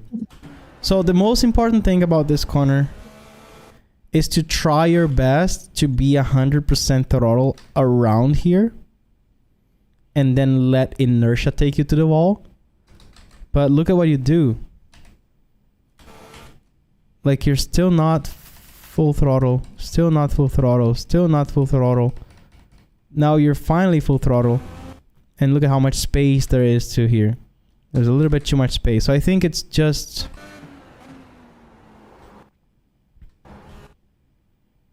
I also don't like this throttle here. I don't like this. It's a little bit too early to be sacrificing rotation. You know, this second chicane, guys, Montreal, is all about this here. If you do this, trying to go fast on turn 1 or on the first corner, on the right-hander, you're going to lose way too much time here. It's all about getting this here a little bit more to when you change direction, you can bang on the throttle. It's that exit that counts. And you see he's kind of going around a little bit. Actually, he does cut well here. This is fine. But he's trying, he's having to rotate so much. Yeah, this angle, I don't like the angle. I would have cut a little bit more. Again, trying to be too fast on entry. That's a similar issue to turn 1, 2. Trying to gain time on entry is causing you a lot of time on the exit.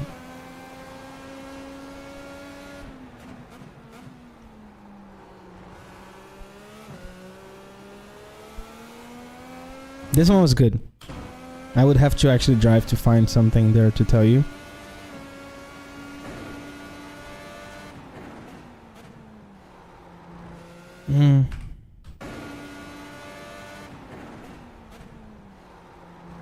What is that?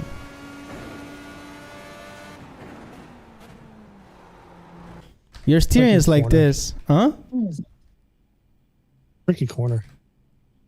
I struggle with this one. Yeah, no, it's a difficult corner. It's a very tricky corner, but we're seeing some sort of. Let me see. Yes, I turn. You see, like there's no grip transition between braking and turning. What there is like, oh, can I turn now? No, let me wait. Okay, I turn. There's this like, and this guy was way more committed.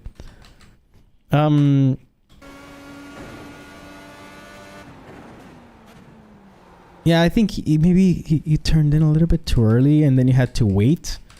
But I don't like this. I don't like this square corner where you turn a little bit and then you turn a lot like this. Maybe this was this lap problem, but like try to turn in a little bit later so you can do one closing arc. That's a billion times faster here. That here's a tenth for you just by turning a little bit later. Change of direction I didn't like. Change of direction. Fast change of direction, guys. If you're doing like a corner like left and right, something like this, and you're going this way, as soon as you decide to change direction, you're steering, you should do like this, right? Like you're trailing to the left, and then you should do this. That is how it should look on the steering trace. The change of direction should be fast. You're changing direction on power too slow. Look at the change of direction down there. Yeah. If you were flat, I wouldn't complain, but you're trying to get flat as early as possible. If you change direction more aggressively, see here the white line, guys, how it's going like this and then like this. Should be like this. Boom. And then down. And then he would have been able to accelerate to 100% way earlier. Here's another 10th for you. Legit. Like, I'm not kidding. These little things cost a lot of time.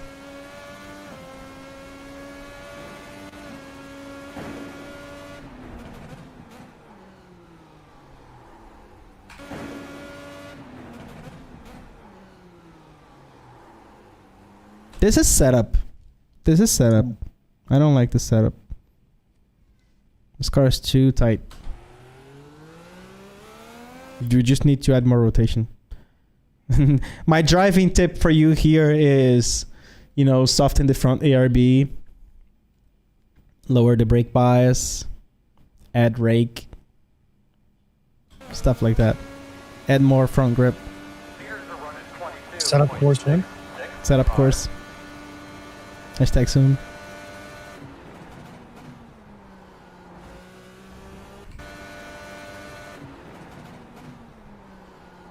Again, I don't like the indecision It's almost like you didn't decide whether you're driving a high downforce car or a low downforce car here. Like you do this.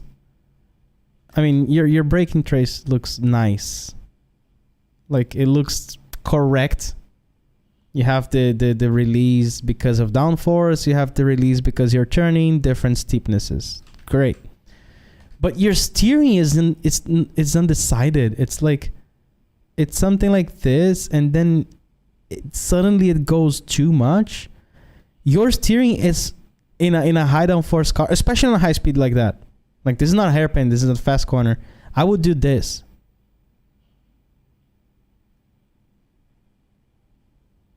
Decisive, linear, from one spot that I decide to turn. I don't want to do some sort of like creeping in, because by the time you creeping in, you're sacrificing how much speed you actually carry. Look, let's see how much creeping there is.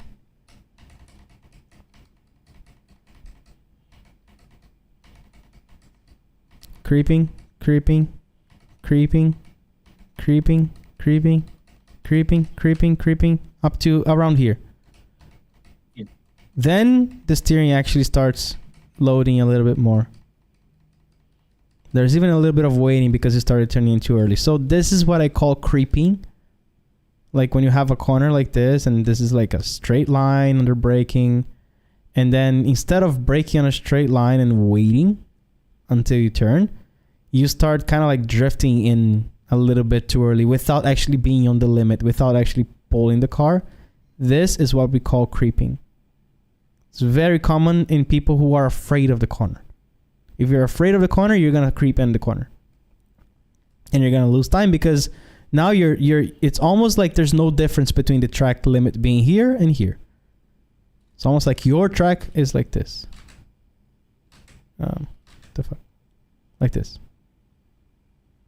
But no, you have to use all the track. You paid for it. Stay there and look for whatever line is going to be the good, round arc, especially if it's a fast corner like the last corner here at Montreal. And by the way, Kyle, I am almost removing your racing license just because you asked if this is Montreal. I looked at it like briefly, that's why. Questions? This is so creepy, bro. Yeah. If you guys are looking into setup stuff, I do have a very old video that's still pretty good. You only had one part though. You like, I want to make a part 2. Yes, I know. I have to redo it.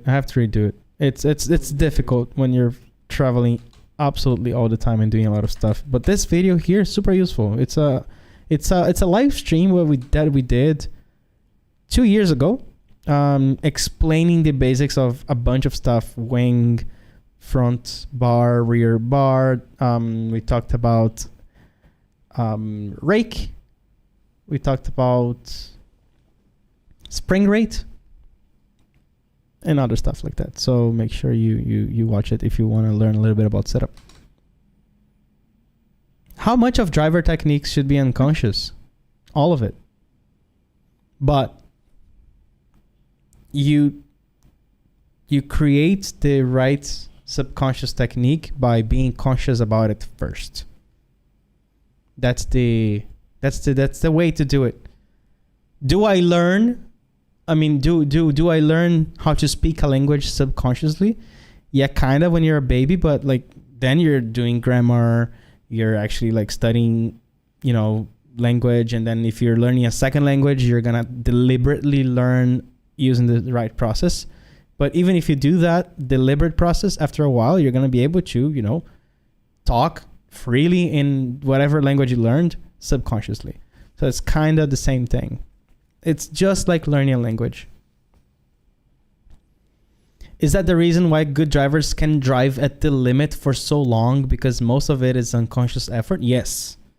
It's compartmentalized, very well organized, structured, compacted information that can be accessed through almost zero brain energy. Like you already know what it means. You don't have to rationalize too much about that thing. You already know, oh, it means this. Let me try this. Okay, this works. This doesn't work. You can do a lot without thinking a lot. If you already understood deeply that technique or that concept for long enough.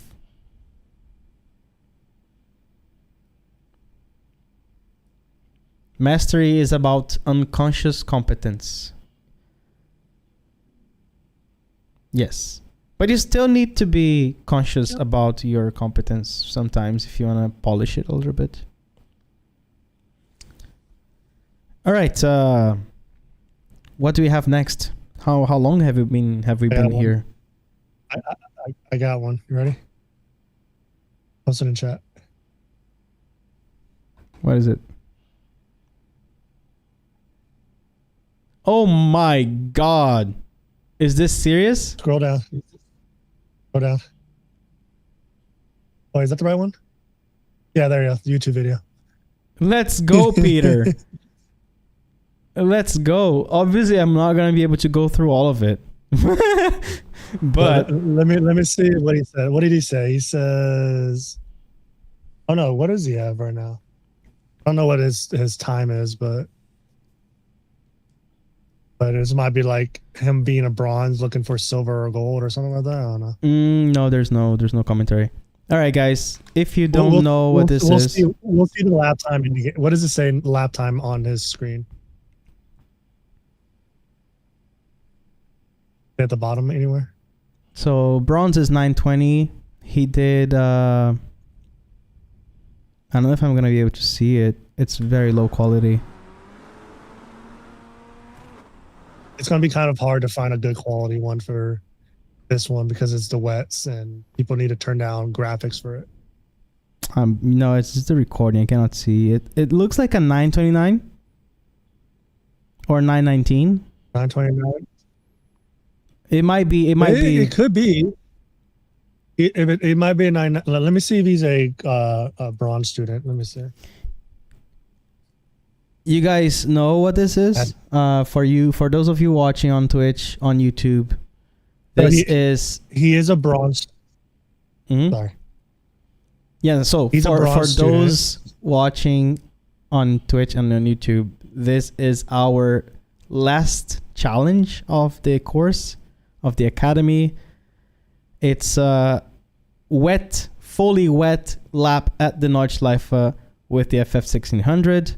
And the gold medal is an 845, the silver is a 903, and the bronze is a 920. We have a whole tutorial explaining literally corner by corner of a Kane's lap, which is absurd.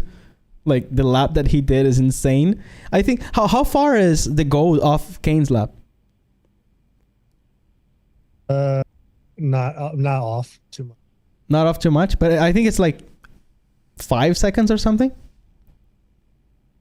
But here's the thing about this one too. Like a lot of people, and there's a few challenges that are like this. Like for me, it was also 14, but a lot of people spend hours, days. Like when I say days, I mean like hours into days on this challenge. Like for me, it took me I think 39 hours to get bronze. Of those 39 hours of constantly resetting and crashing and stuff like that, I got 3 completed laps. But maybe you're trying to overdrive a little bit too much.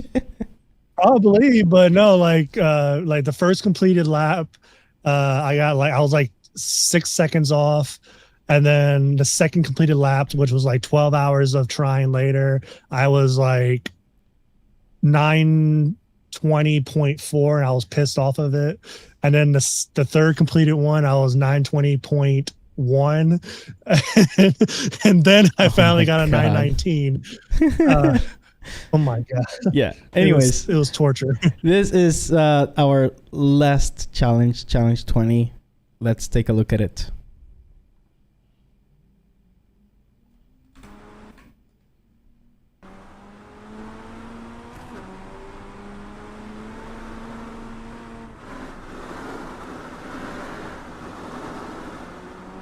Oh my god.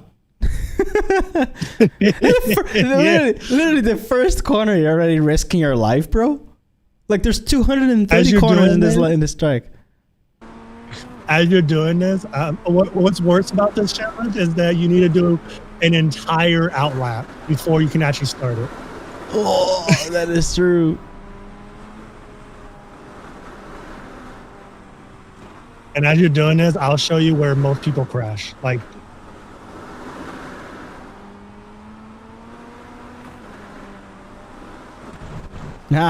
copy and cane for sure. A lot of people crash here. A lot of people crash here.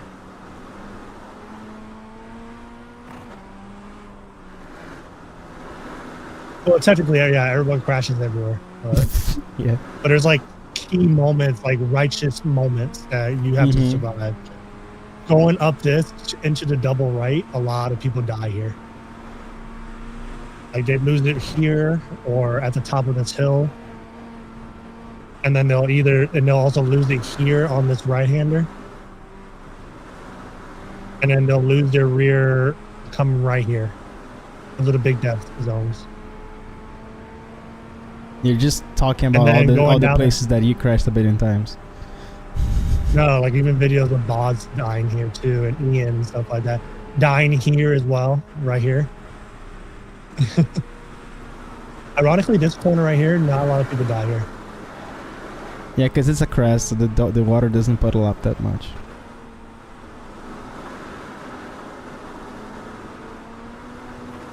Funny enough, I drove in real life at the Notch Life like that. It was scary. I died 100 times right here. Just keep on like losing the rear, going down this.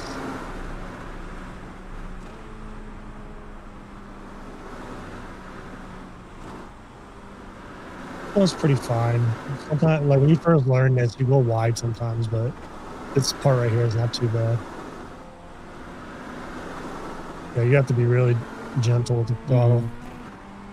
Any comments so far, guys? I know I'm not gonna watch the whole thing, but any comments so far? I have one comment. The good thing about analyzing Notch Life is that you don't have to talk about the corner specifically. You have to talk about the overall driving. Whenever I'm coaching a driver at the Notch Life, I do not take a look at the corners. I take a look at his driving because he's doing probably the same thing in more than half of the corners. But from this one, do you guys have any comments? Kind of over driving. Look at the throttle trace. All the flat out sections. There are no flat out sections in this. You should not call them flat out sections. He forgot to put on wet tires. No, he didn't. He didn't. No, it's heavy rain, man. Have treads. Wet line. No, he's doing the wet line.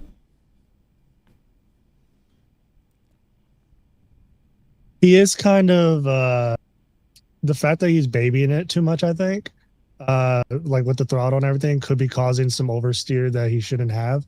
Like I feel like this combo, you need to be on throttle a little bit more just so that you have more weight in the rear so you don't lose it as much. If you put too much weight in the front, you will lose it. That's exactly it, Kyle. You absolutely nailed it. Yeah.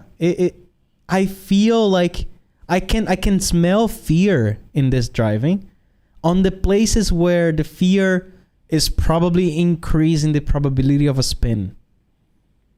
Like if you're afraid of using the throttle, this is a coffee machine, right? Like you're highly unlikely that you're gonna get so much wheel spin to actually spin if you go 30, 40, 50% throttle in some of these corners, but you're going 5% throttle. I think that's the problem. Let's go to this first sector here is a good example. I think sometimes it's a little bit too low throttle.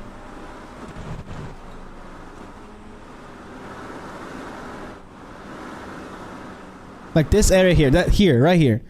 All this throttle that was like this could have been around here. Could have been double. And it would be safer. It would be a little bit more understeer. I think that those are some areas where I'm just... See, even here, look. You're doing a correction precisely because you did not have enough throttle.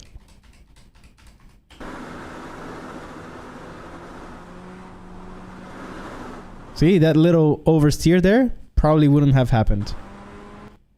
So I think that's my comment is you need to induce more understeer in the wet that actually gives you more rotation than you believe it could, and you can get more lap time just by knowing exactly where to overdrive the front tires. I think you're underdriving the front tires by being too cautious on the throttle, and that's causing you to, yeah, that's a sign that you're a little bit too afraid. Like here, like, bro, a little bit too low throttle everywhere, and coasting like that can be honestly a little bit more dangerous than you think, because if you're babying it, you're doing small inputs, but those small inputs sometimes are exactly what we do on purpose when we try to spin the car. So if you're doing too small inputs because you're afraid, you might actually get into those oversteer areas much more often. See again.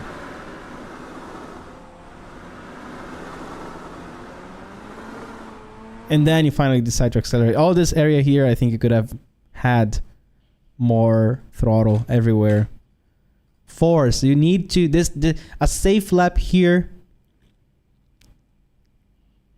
can look way more aggressive than an actual dangerous lap like this one. The dangerous lap actually looks pretty safe, which is kind of crazy. Any more comments? Throttle is a safe battle. Yeah. Safe battle. Uh-oh, Kyle just passed the test on becoming a coach. Yeah, let's add Kyle coaching availability soon. No shit.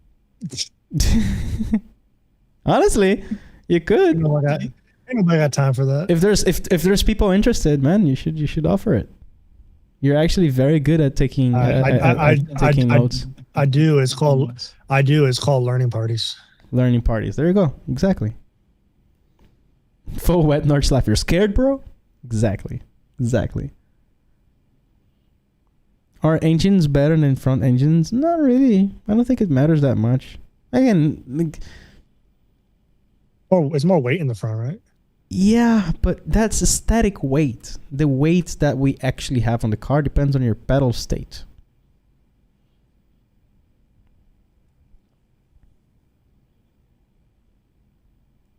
Oh my god, imagine Kyle hosting an Angry Coach YouTube series where he coaches through sarcasm all the time. I tried. I think calling this roast my lap is kind of like a failure because I cannot be rude. I try. I'm too nice. Yeah, sorry. If my grandma had wheels, she'll be a bike. Okay, so that's it for that one. Or do you guys want to take a look at the rest of the lap? Just a little bit more. I want to see. I kind of want to see. My favorite section of this corner is after carousel, like after first. Yeah, carousel. yeah. The downhill part there. That's where things go downhill. Yeah, like that entire section is really fast, even in the wets. Yeah, all this here is super dangerous. Oh yeah, I lost it here a few times.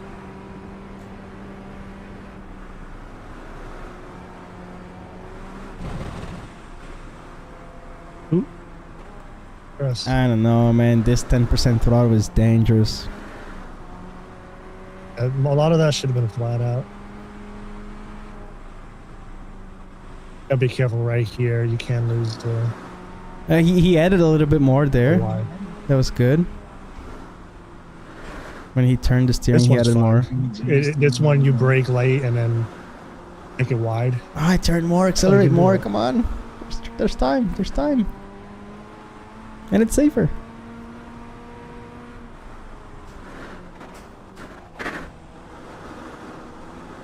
Into the carousel.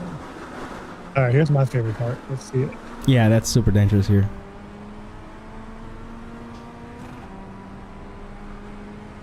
Look at that. Look at all that speed he's gaining now. Look at We that. need a heart rate monitor for 20 challenge. I think you can actually take that corner pretty flat if you do it correctly. Yeah, he's taking it. At this point here, you're like, oh my god, I've reached this far, you know. You're gonna see like more and more fear towards the end of the lap. Look at this. Look at his fear. Yeah, look at his fear. When I got my bronze on this one, I was terrified of the second half of the lap because I was having some stuttering issues with my VR. Like every 10 seconds, I would have like a micro stutter that would make me scared. And I'm like, I finally survived half the lap. And I like babied the car to the end because I didn't want to crash. Like, I must complete the lap. Let's complete the lap. Even the corrections are being affected. Look at this correction here. Look, he's afraid of correcting. Yeah, like Corey got it. Yeah, I was using the Quest 3, and I was getting a lot of micro stutters that made the car hard to drive in the rain. I haven't tried this challenge in my big screen yet, so I'm hoping to see good improvement with that. I don't like the line here, like driving through the puddle. Yeah, Jump where Verstappen almost crashed. Oh, he did the same thing. Me the other day. Corey asked me the other day, like, do I get nervous at all and stuff like that when I'm racing anymore? I'm like, no, I did challenge 20. I'm good. You did challenge 20. You're now emotionally ready for everything in life. Oh my god. I did challenge 20. I don't get nervous anymore during races.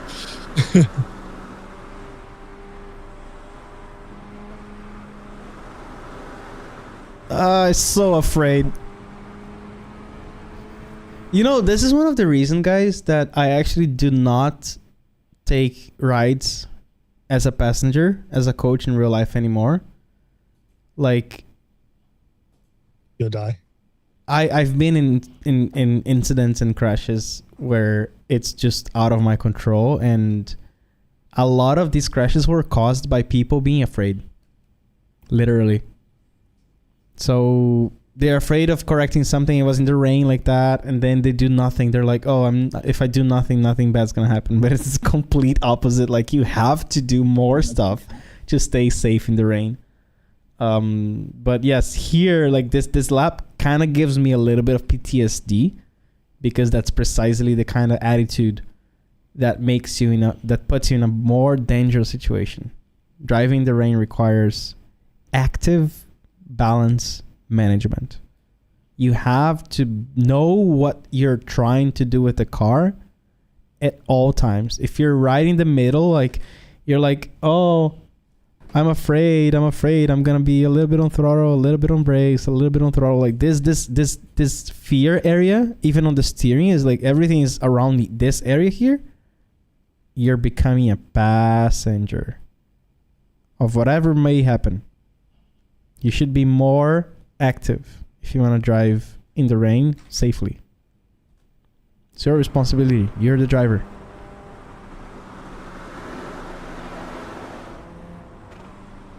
And it's shown everywhere the same way.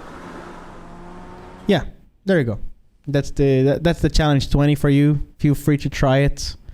If you can get at least silver, bronze and silver in this challenge, hell yeah, you just got like better emotional control and also better car control, but as a bonus.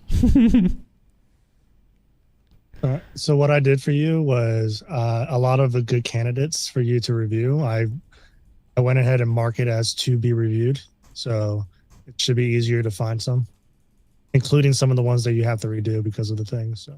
Yeah, no, I was thinking we should take a break from the laps and take a look at some racing moments for today. Sure. Because it's been already 2 hours. I didn't mark any of those, so you have to do racecraft review tag in the clip section. Oh, okay. Let me just take a look at the comments here real quick. Does having a higher mounted engine result in more magnitude of weight transfer? I think that's called roll center, something like that.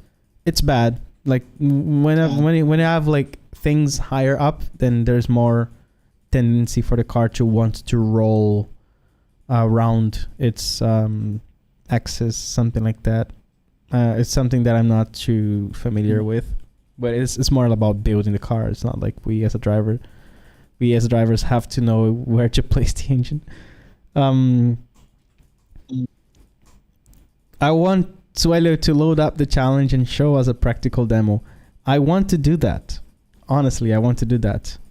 We will do that. That you guys are condemning me to do the challenges. I will do one live stream where we do the challenges together. All mental. Yes, very mental. One skill that I just observed is your ability to pick up oversteer visually very quickly versus me. Is that just experience, do you think? Vastly, yes. I mean, now I'm a coach. I'm obsessed with describing stuff, and because of that, I have been practicing watching it for years and thousands of hours. So for me, because it's my job, like I had to learn it more quickly.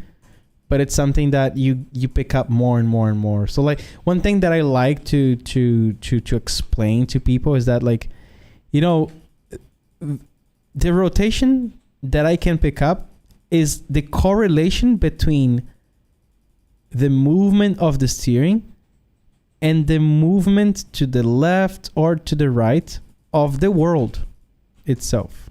So you can see the trees, you can see the lines here. And if you turn the steering a tiny bit to the left, but all this goes a lot to the right, that's oversteer or good rotation, right? But if you turn the steering a lot to the left and this goes a little bit to the right, that's understeer. So I'm always constantly gauging the difference between the visual rotation of the world around the car and the actual angle of the steering, the variation in angle of the steering. That's how I can visually see oversteer. There's other sources, right? There's the force feedback.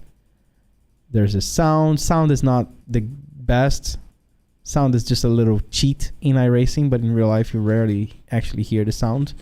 But the rotation between the steering and the world is the most reliable that's present everywhere.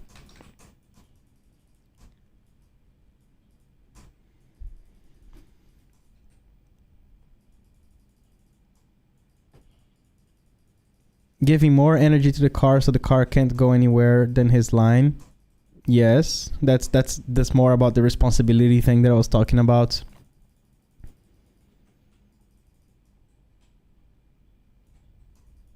Once you start noticing the oversteers, it will never be the same. Yeah, that's it. You only need to see it once. After that, you're done. It's gonna be easy. The driver must be able to do engine swaps. Okay. I'm gonna study it. What's the best way to get the car into the best state for doing challenges? Warming tires to the perfect heat, optimal fuel amount. Can you change that stuff, Kyle? I don't think you can, right? Oh, say that one more time. I'm sorry. Oh. What's the best state to get the car into the best way to get the car into the best condition for doing the challenge? Warming the tires to the perfect heat. We can only optimize fuel. Like we can only set a fuel level, but we can't pre-warm your tires. Okay. So I think ideally, I think Kane, you can correct me if I'm wrong. You set up the challenges, or most of the challenges at least, so that like you can do a few laps down to the last lap of fuel, and that can be your final hot lap. Like P Cup, for example, you start with like 9 laps of fuel. Takes like 5 laps to warm up those tires, but then the last 4 you can get your best times, but even the best your best time's going to come on the final lap. Le Mans, a challenge 14, you only get 1 out lap anyways. Nordschleifer, same thing, we only 1 out lap. So I think most of them are like that. Yeah. I guess it changes from car to car too. Feel free to experiment. The cars are vastly different. You go from super truck to 1600 to Ferrari to LMP2. So there's some no cars though, rule. like the MX-5, for example, I think it has a drop off. So like, no matter how much fuel you have and everything, you only get like 3 or 4 laps before you get your best lap, and then you start to lose like a tenth every lap after that. Where the F1600, for example, you get faster and faster every lap. Yeah, it depends from car to car, which is good to understand. It's so if you do challenge number 4, which I think you start with a lot of fuel, you want to like do 2 cold tire laps, and then your 3rd and 4th lap will be your fastest, maybe your 5th one, and then 6, 7, 8, 9, 10, 12, all the way up to 20 is going to be slower and slower because MX-5 tends to wear out their tire. Yeah. It's very cool to hear how much thought you guys have put into constructing the challenges. Thank you, man. It was a crazy idea. That was July 2024 when we launched the Academy.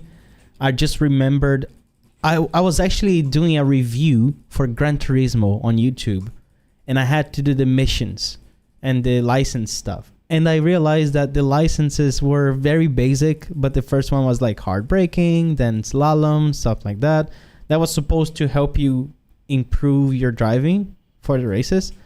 And I was like, damn, we could do something like that for the Academy. We could actually build, like a set of specific challenges to develop specific techniques. And then I spent a lot of hours with Kane discussing exactly which car and which track we need to put to teach each technique. So when you go challenge 1 to 5, we're discussing some stuff. That's why each challenge has a specific name, but the objective is to make it more and more and more advanced until we get to the 16 to 20, which is only wet stuff. So the whole challenges idea was completely stolen from Gran Turismo. I love that game. I grew up playing Gran Turismo, and I wanted to create something similar for the Academy, and now it's our way to measure, and to assess your driving techniques. And that's why I told you, we literally calculated using statistics what lap time is in, for example, 1% would represent 1% of the top drivers in the world.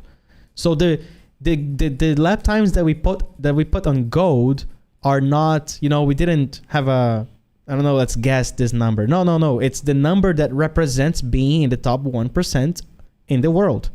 We get the statistical data to see how far off Kane's lap someone on the top 1% would be, and then we define the gold medal. And then we do top 2.5% for the silver medal and top 5% for the bronze medal. So the bronze medal, literally. Kyle, correct me if I'm wrong. Is it top 5% for the bronze? No, it's I think it's 1, 5, 10. 1, 5, 10. Okay, sorry, 1, 5, 10. So one top 1% gold, top 5% silver, top 10% bronze, which means if you get bronze in all challenges, you can consider yourself statistically, and we have a lot of data on that you have the level of a top 10% driver in the world. You're better than 90% of all the other drivers in the world with statistical significance. To be fair, I feel like challenge 20 though, you should be considered 1% just for completing a lap. that's emotional, just Kyle. Surviving the lap. That's emotional Kyle talking right now. I actually feel like challenge 20 should be redone into a consistency challenge, where if you complete it once, you're a bronze. If you complete it 5 times in a row, you do 5 laps without crashing, you're a silver. And if you can do 10 laps, you know what we could do? We could do a consistency challenge 3. You have to do 10 laps in a row in the Notch Life with the FF1600, and there is no lap time. You just need to complete 10 laps, because it's you versus your own patience. If you want to do 10 laps, you can go super slow, but it's an emotional test. Question. challenge day would be great. Okay, yeah, we're gonna do some challenge day, guys. We're gonna do that.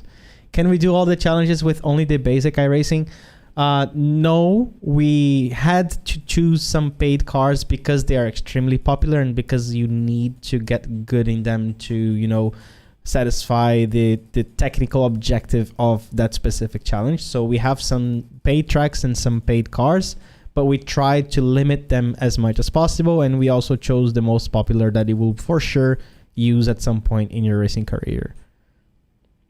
So that's the... Let me check one thing real quick.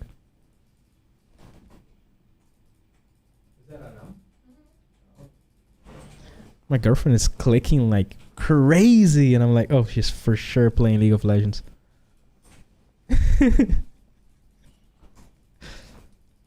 Level 3 of the videos just start with you last month. Should I be doing the challenges as I go? Or after the 4th level? Oh, no, you can do the challenges right now. Man, guys, the challenges are free for you to explore whenever you want. If you want to measure your driving level before doing the course, try doing the challenges now. Do a few laps, you know, like 10, 20, 50 laps on each challenge. Save it's gonna be there. It's gonna be all tracked on your website, right? On our website, on the dashboard.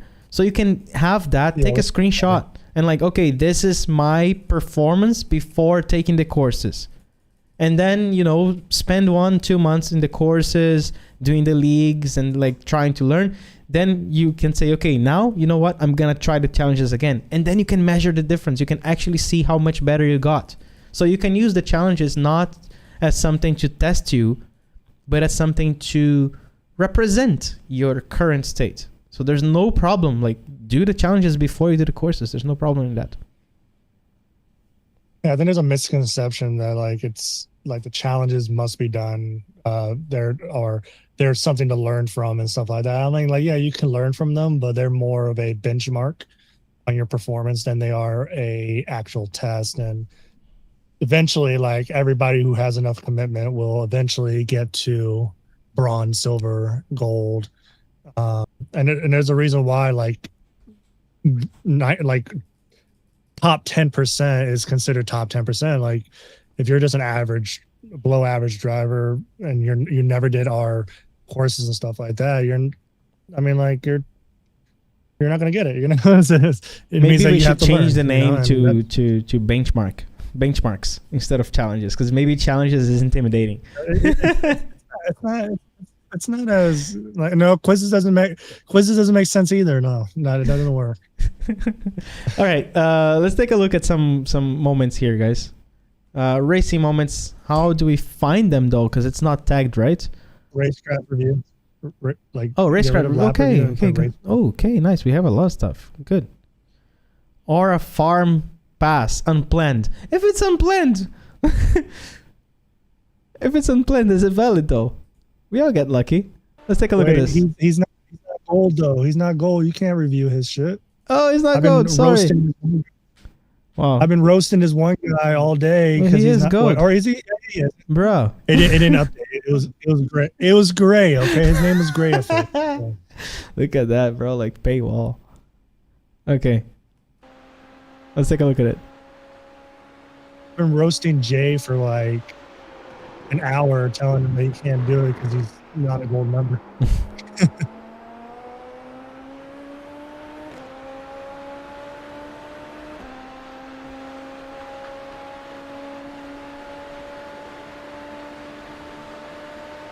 Pull the swallow crashing into everybody. Right here. Oh, yeah.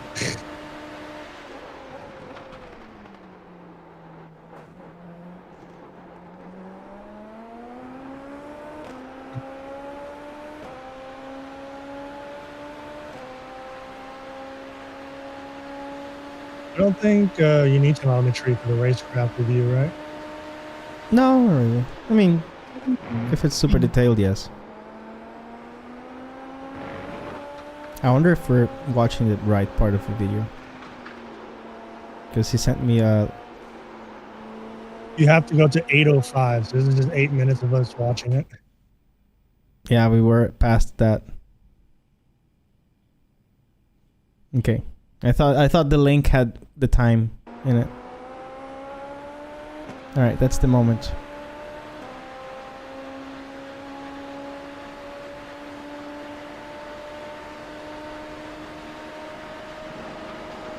I should probably like find the moment where I murdered Kane during today's league race. And you. That was unplanned? How is that unplanned? I don't think it was unplanned. It was impulsive, but it was very well executed.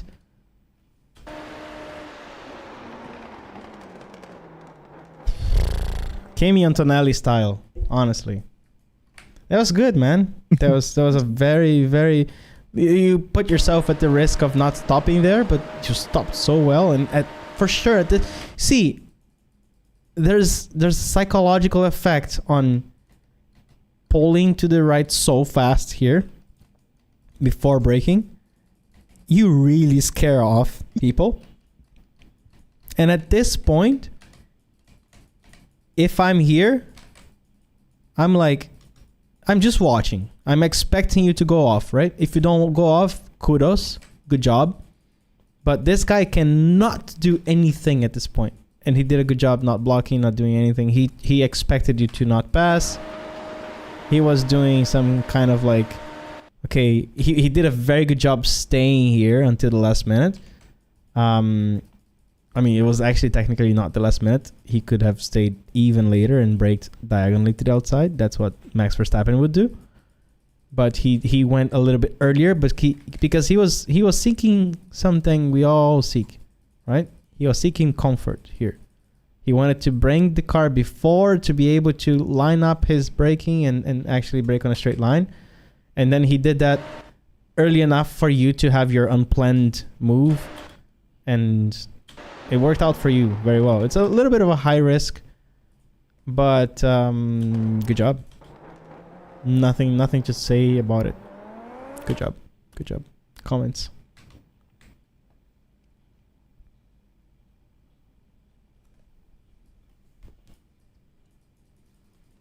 I don't think he expected no one expected that car to stop. Not even the driver. It's one of those holy shit moments where like you're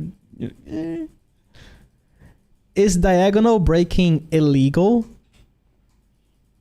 If there's overlap, yes. If there isn't overlap, no.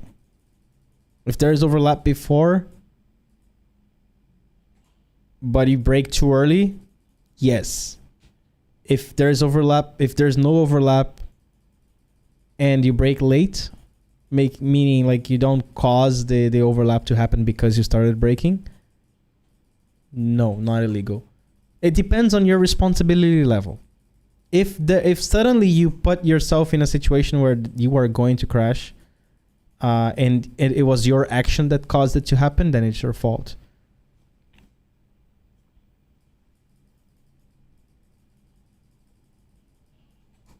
He got repassed on the straight. Let's see.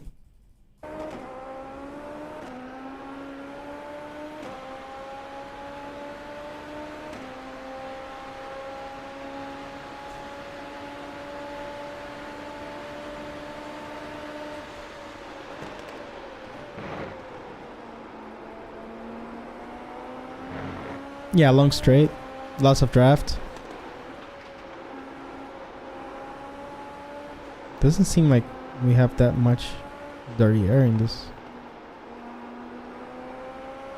Yeah, he got repassed, and I think he didn't pass after for a long time.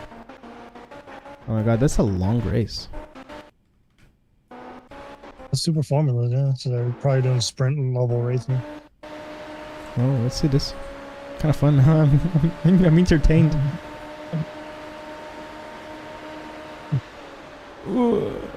Well, could have done something different here. Let's take a look.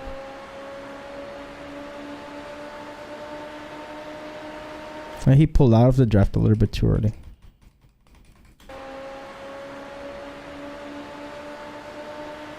Yeah, see, he pulled out of the draft too early. This guy here decided to give this guy the draft, and then you get like the whole curtain of air here, and then you slow down.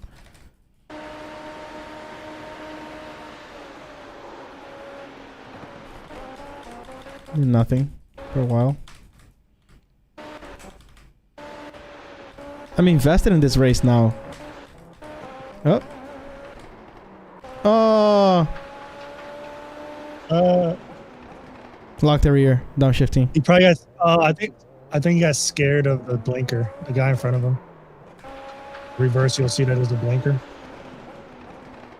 Maybe. So he didn't know where to go. And maybe. Yeah. And he might have like he might have locked up his rear because he like panic braked because he didn't know where the car was coming out of.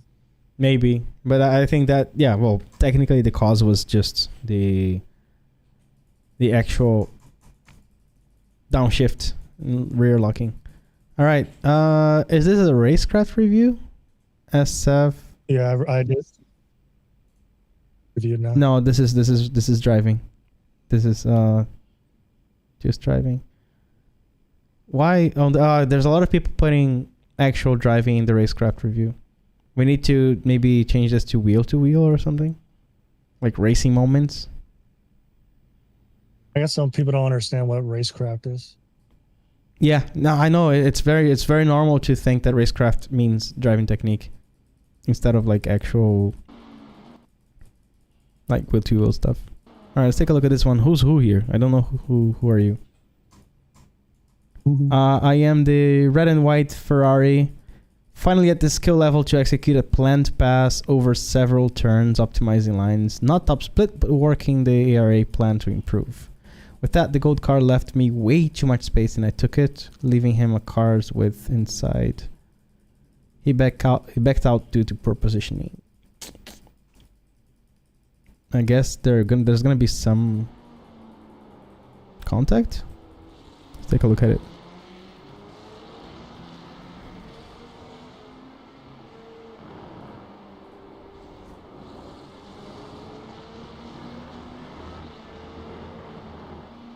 You also gave him too much space. Here.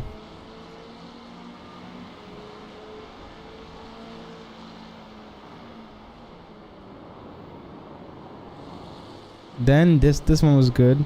Your positioning was very good. So that's it. Okay, this pass could have been completed here. Oh wait, here. Look at this space here. I would be here. I could fit here.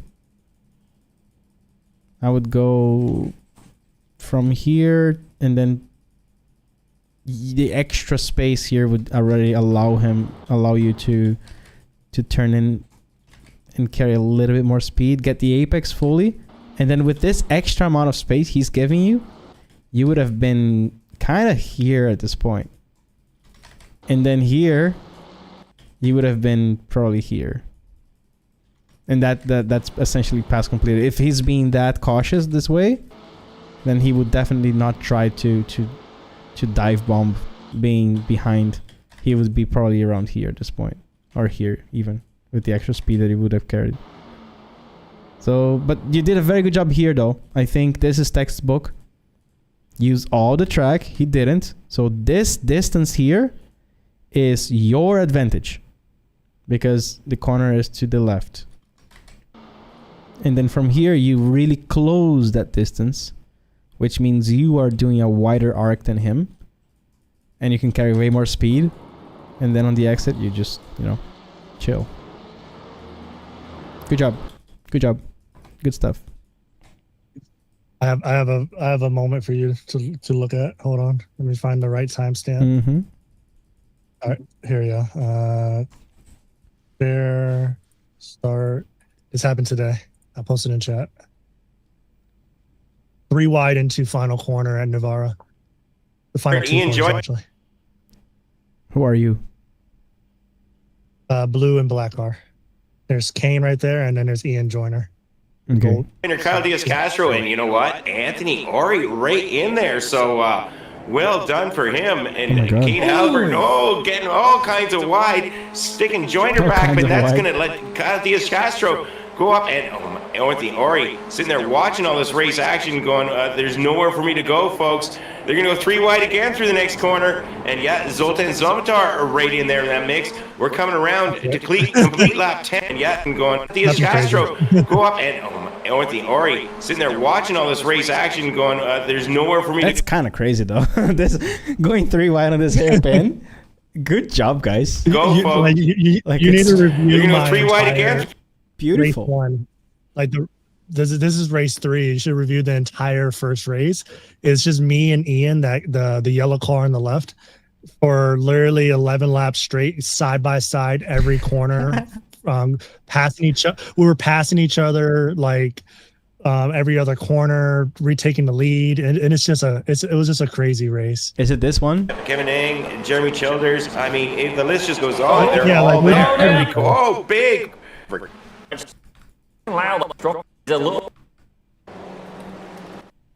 On board and just a little bit more. And looked like a little bit tire touch and late on the brake. Why didn't you get back on power? Just looked like a little bit tire Bob's touch a and little late. conservative in terms of a driver. No, but it's I've been right trying- here. He didn't get back on power aggressively. This is the moment where he should have accelerated to clear himself from the guy behind. Late You can hear the throttle. He's not on throttle. late on the brakes and Got a shunt from the back. Keep an See, eye. let's see. Late braking. take a look turn. again here from a different camera angle. This will show us a little See. He had it. The job is done here. The job is done here. Here. The job is done. different camera. Job is done. Job is done. And then he just doesn't accelerate. Look. See? That's the mistake. That's the mistake. Should have accelerated right here at least to follow the flow. Because as soon as you claim your position and you're fully ahead, job done. But then you this is undid the showing- job here. Just a little bit more. Rip. Oh, just a little bit of a nose to the right rear and Yeah. Are you here, by the way? That He Boz, did? no, he probably went to sleep. No way. I couldn't hear it. on board and just looked like a little bit tire touch and late Why can't I hear the throttle at all?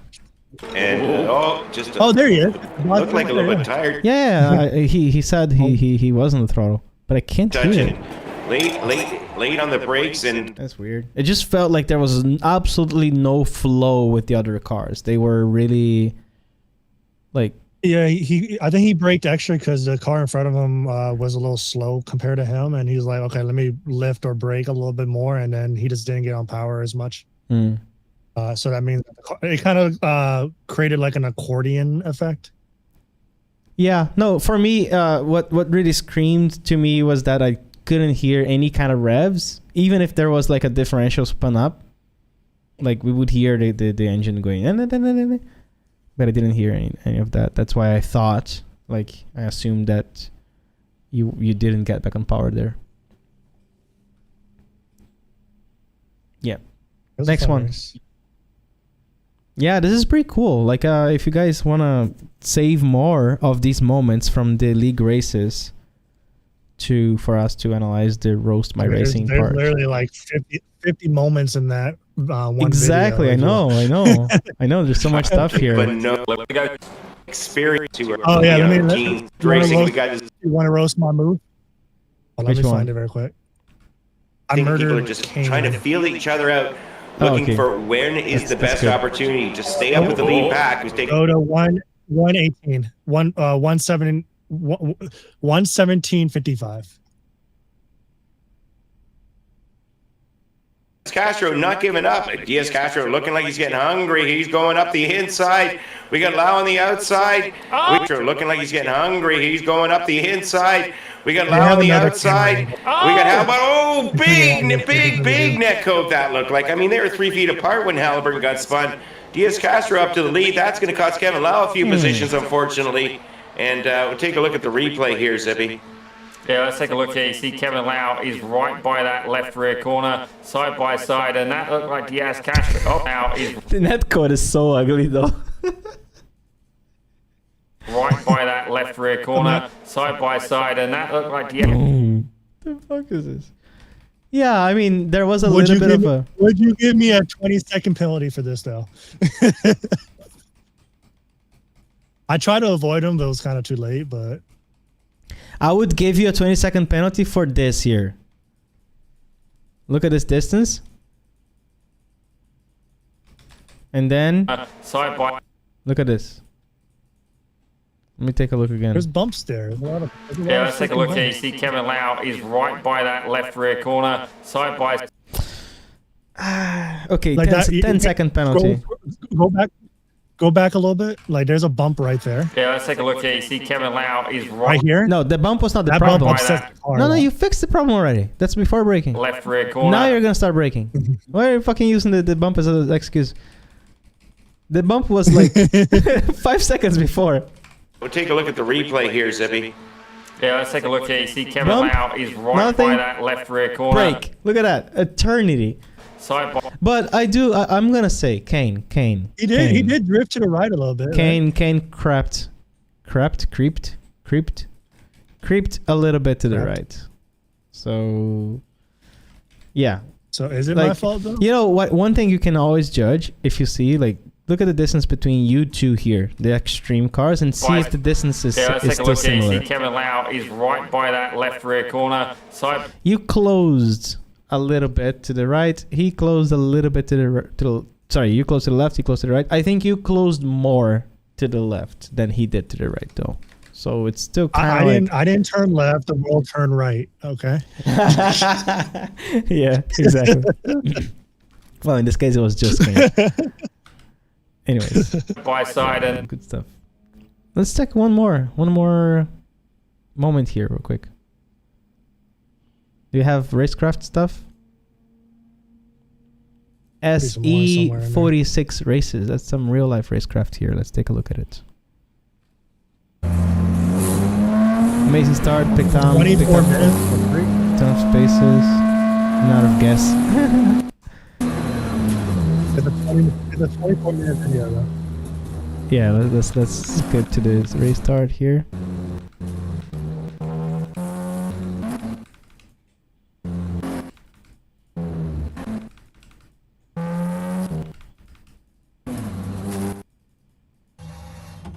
Oh, damn, standing start?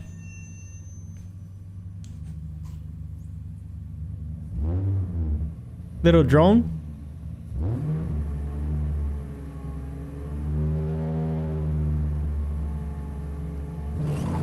Full tire start.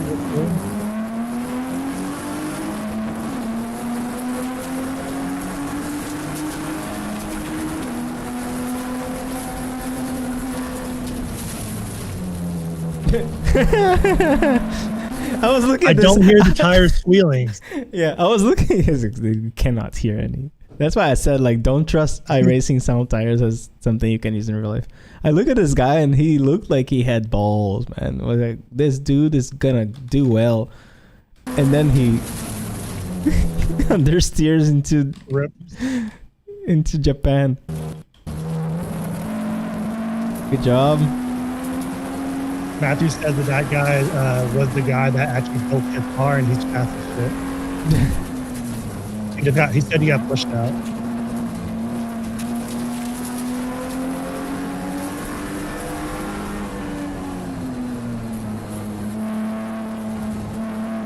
I really like the traction circle here. Good job. Ooh, very good driving.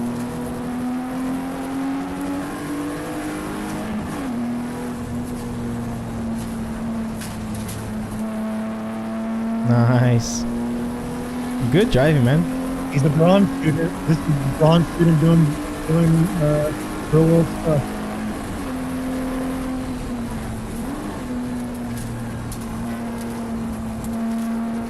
A little bit early on throttle there.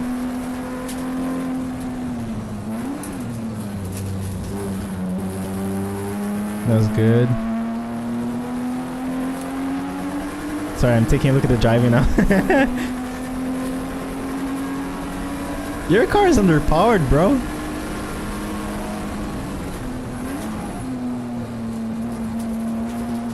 He says he's down 15 horsepower. Oh, yeah. Yeah, you can see the car head is just pulling. What is that battery deployment? Well, that doesn't mean anything if you have better car technique, right? Yeah, but like, man, I would do 100 times a faster car in the straights and slower in the corners. I had my share for life of driving slow cars on the straight in my racing career. I hate it. Because you can be as fast as you can in the corners if the track is like full of straights like that. It's terrible.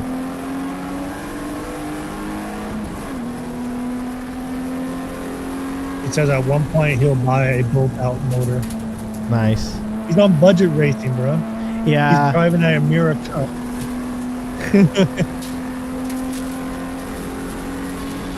Put a turbo, bro.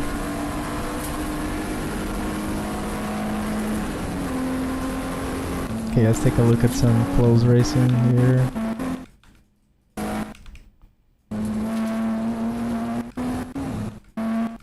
It's really difficult to keep up with the lack of top speed.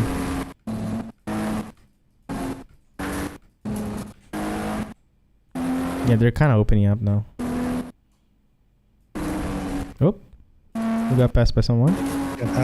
On the straight, obviously.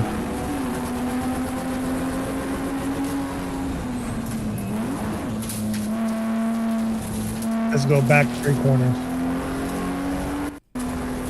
Sorry, I went back 7 years. Yeah, I was here. He was already defending. Ooh. Is that how you downshift? No, watch the straight and the corner before. Okay. We missed a small detail here. You can see the issues. Oh my god. Yeah. You trusted the compression too much.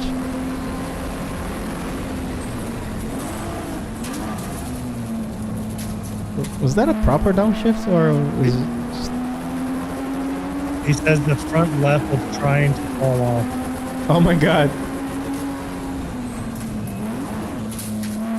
Yeah, I think it's just that I don't know if you're blipping the throttle or if it's electronic. Just that the blip is quite aggressive and then like the rev goes down pretty fast. I think over blipping. Sounds like he's trying to blow the engine on the Miata.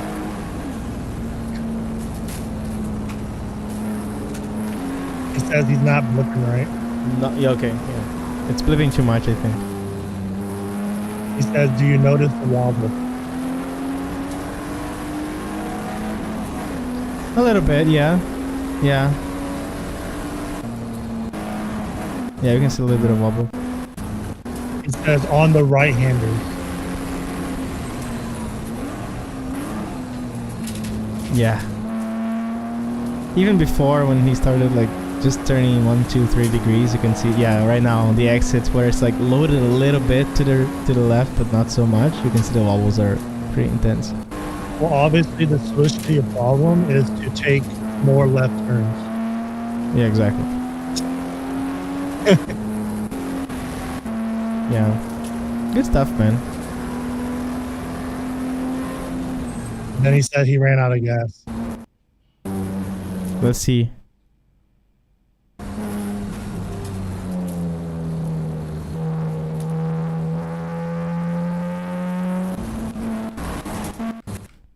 Where's the moment where you run out of gas?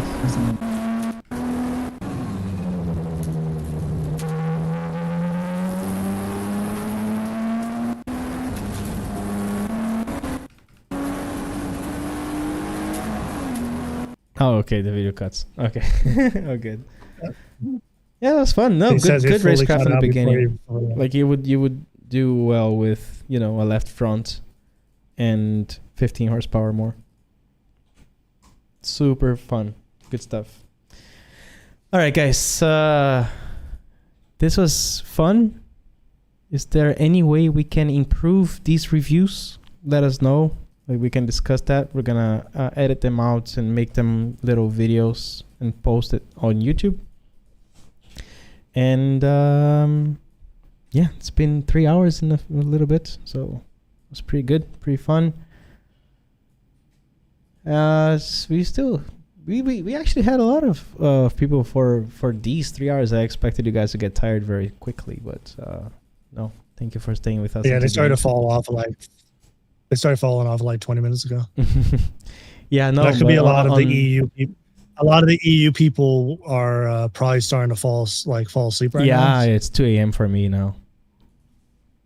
So what if you are gonna like blend into these two moments, we should have like at the halfway mark maybe reping like the NA guys saying, hey, we're still doing the reviews, because at this point in time I think people are still like probably would be interested, but they're just earlier in the day we're probably doing other things.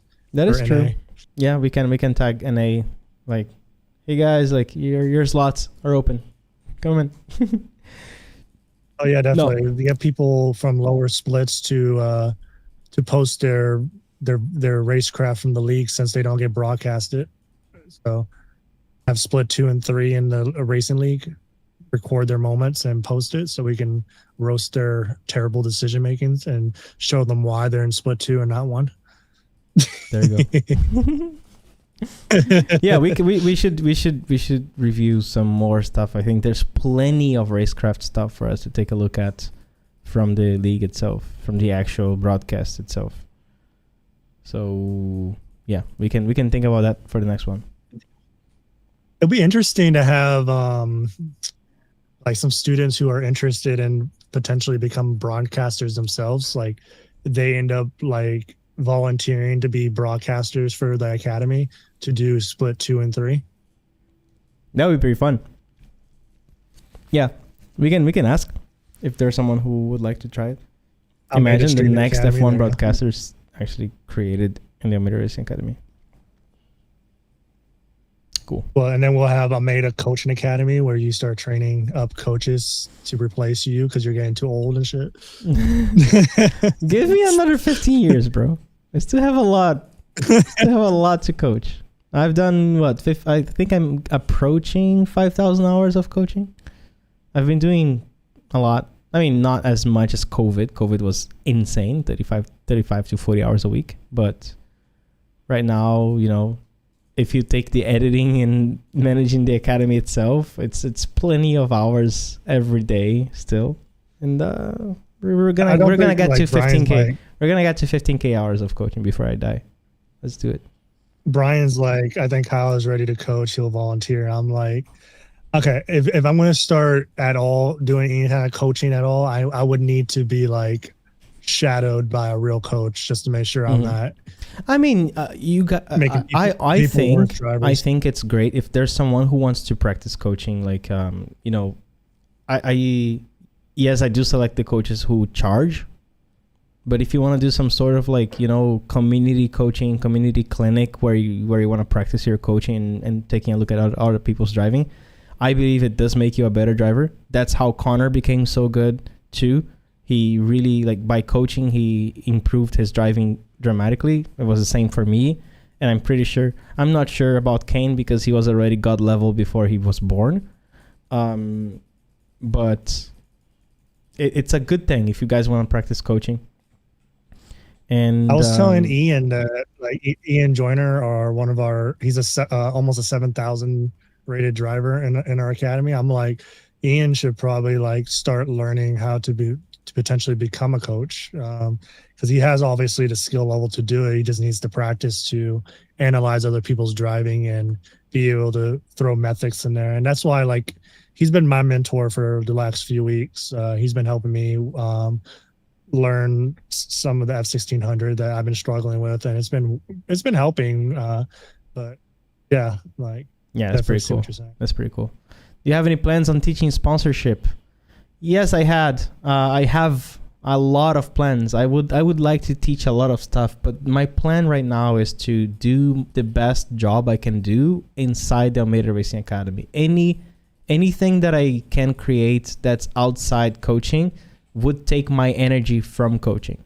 So yes, I have I have a whole list of lessons and modules on sponsorship, how to build your racing career and stuff like that. But because I want to focus 100% on coaching, I just want to, you know, I don't want to get off my racing line, you know. That's pretty much it. And also, like, I think most of my success is from the coaching itself. It's not really from the sponsorships. Yes, I did get I did get very successful with sponsorships recently, but it's mostly because of my intention to teach people, not necessarily, you know, the views and the views and the views.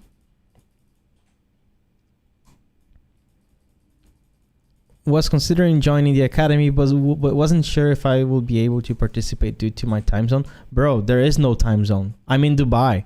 Kyle is in the US. Kane is in the UK. Connor is in Canada. I have students from Japan, Australia, Los Angeles. Los Angeles it's like 13 hours or 12 hours difference from me.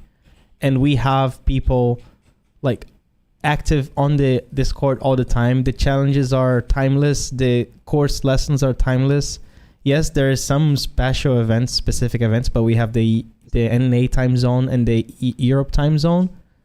And you don't have to participate in everything. You can join for a month, see what you can get.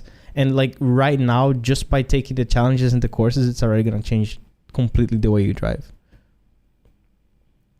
Yeah, there's I think the only coach-led event that we do that isn't recorded is pit parties.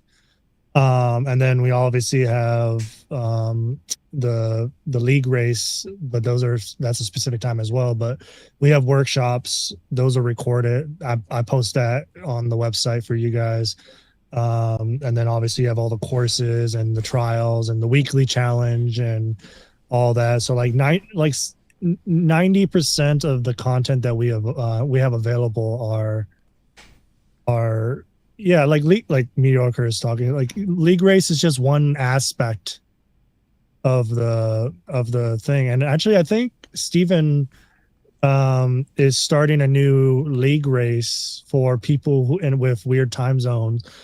For me, it's like 4:30 in the morning, but for you, it might be better. But he's doing P-Cups for 6 weeks. We're setting that up. So I don't actually think you need a gold membership for that either. So I don't know what time that is for you. I don't have a timestamp, but yeah.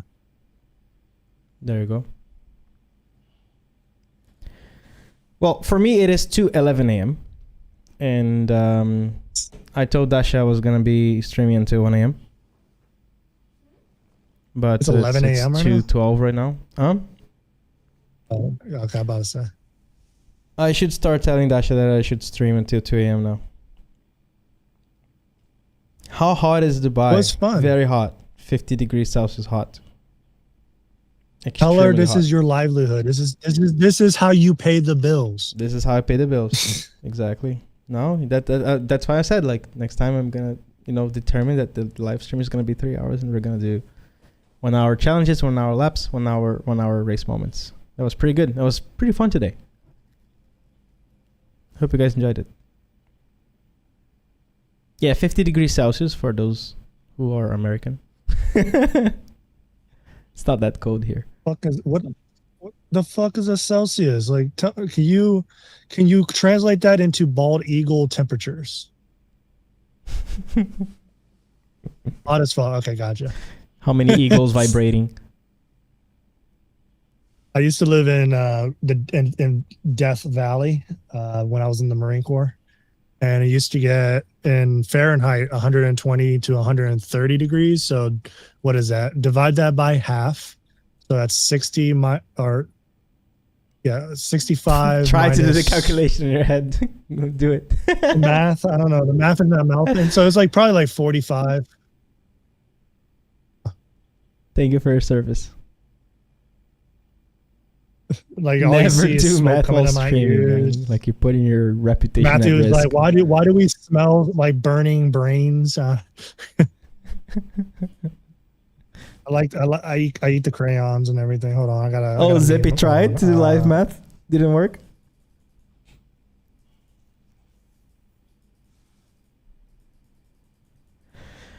So what is 120 degrees? 120. Like I think the highest I seen was 128. How much is that in European numbers? Hey Siri, what is? Yeah, okay, never mind. 53. Yeah, I've got 54 here. once. Landing from getting out of the plane in the airport, and we didn't go through the bridge. We actually went to the actual like concrete, to the runway, and I just started laughing. I was like, "What the fuck is this?" I actually started laughing. It was so. You know hot. what's worse for me though?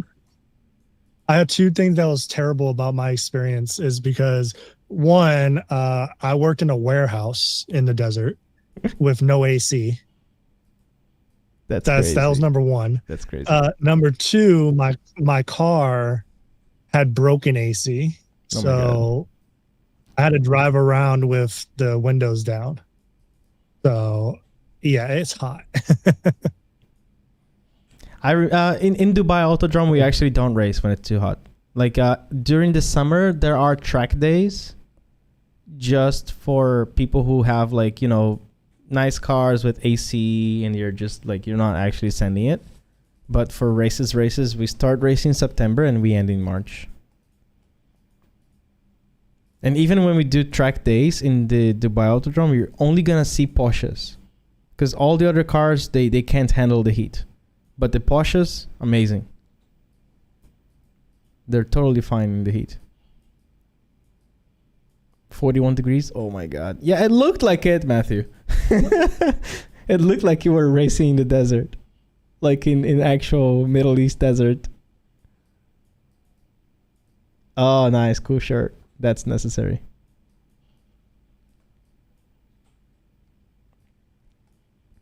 Sector 3. Kinda-ish. Yeah, a little bit. Not so much. It's pretty flat, I would say. But yeah, there are some elevations here and there. I changed the name of this live from Roast My Lab to Chilling with Swellio. ASMR talk. ASMR talk. With the creaky voice at the end of the phrase. Yeah. Toast my lap, yeah, pretty much. No, I'm truly gonna go. Look at this. This is my job right now. I'm editing the next video. It's gonna be pretty fun. This is why Swellio abandons me for so guys, 7 days out of the week. If you see I disappeared, it's because of this. Look at this. This is just a timeline. This is an initial timeline. That's nothing here. This is just the cuts. Just the cuts and the editor notes, what it is about, and then like the onboards, and then in between sessions, onboards in between, and then ending. Guys there. I was just dead, bro. I was completely dead. Like extremely dead. There's in the end I actually added Nazca's lap to him driving. It's pretty incredible.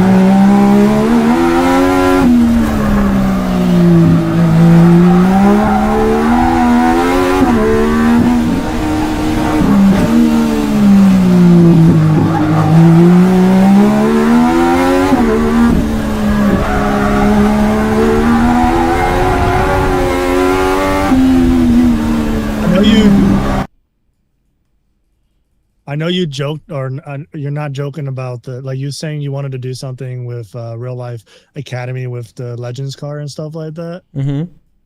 If we're gonna go down that route, we should like have a Academy Legends car racing league.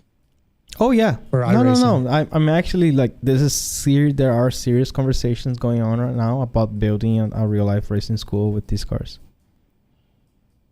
Like I fell in love with it, and I want to coach in it. Let's set up a racing league with this in iRacing. Yeah, no rush. We're still you know, in the conversations. This is the owner of the race team. Super cool guy. That's me trying to get in the car. Anyways, I'm gonna go. Season 9 car, not maybe season 10, but yeah. Ooh, imagine whole season with that. We can do a special event with it before season 10. I want to join it. You see the comment by Ian? Yeah, prizes for the same league to include a go in the IRL Legends was also in the conversations. We discuss everything, man. But no, it's highly unlikely. But we will have several different routes into it. We will have several different routes into getting a drive at the Legends. Figure out how to get like your academy set up at Coda, and I can run the Coda Almeida Racing Academy. Yeah, not impossible. Well, let's start first. I really live here. Let's start in Italy first, and then after that we can expand a little bit. All right, guys, thank you. I'm gonna leave. We have a lot of editing to do. We have a lot of stuff. Next Saturday we are back with another Roast My Lab, Roast My Challenge, Roast My Racing. And this week we're gonna have at least one video come out, and maybe at the end of the week we have the second one, this Legends one. I'm gonna be editing for the next 2 days before sending it to the editor. And we're gonna get back into some educational content. I am working on the potential Ultimate iRacing Guide 2026. That's gonna be a big video as well.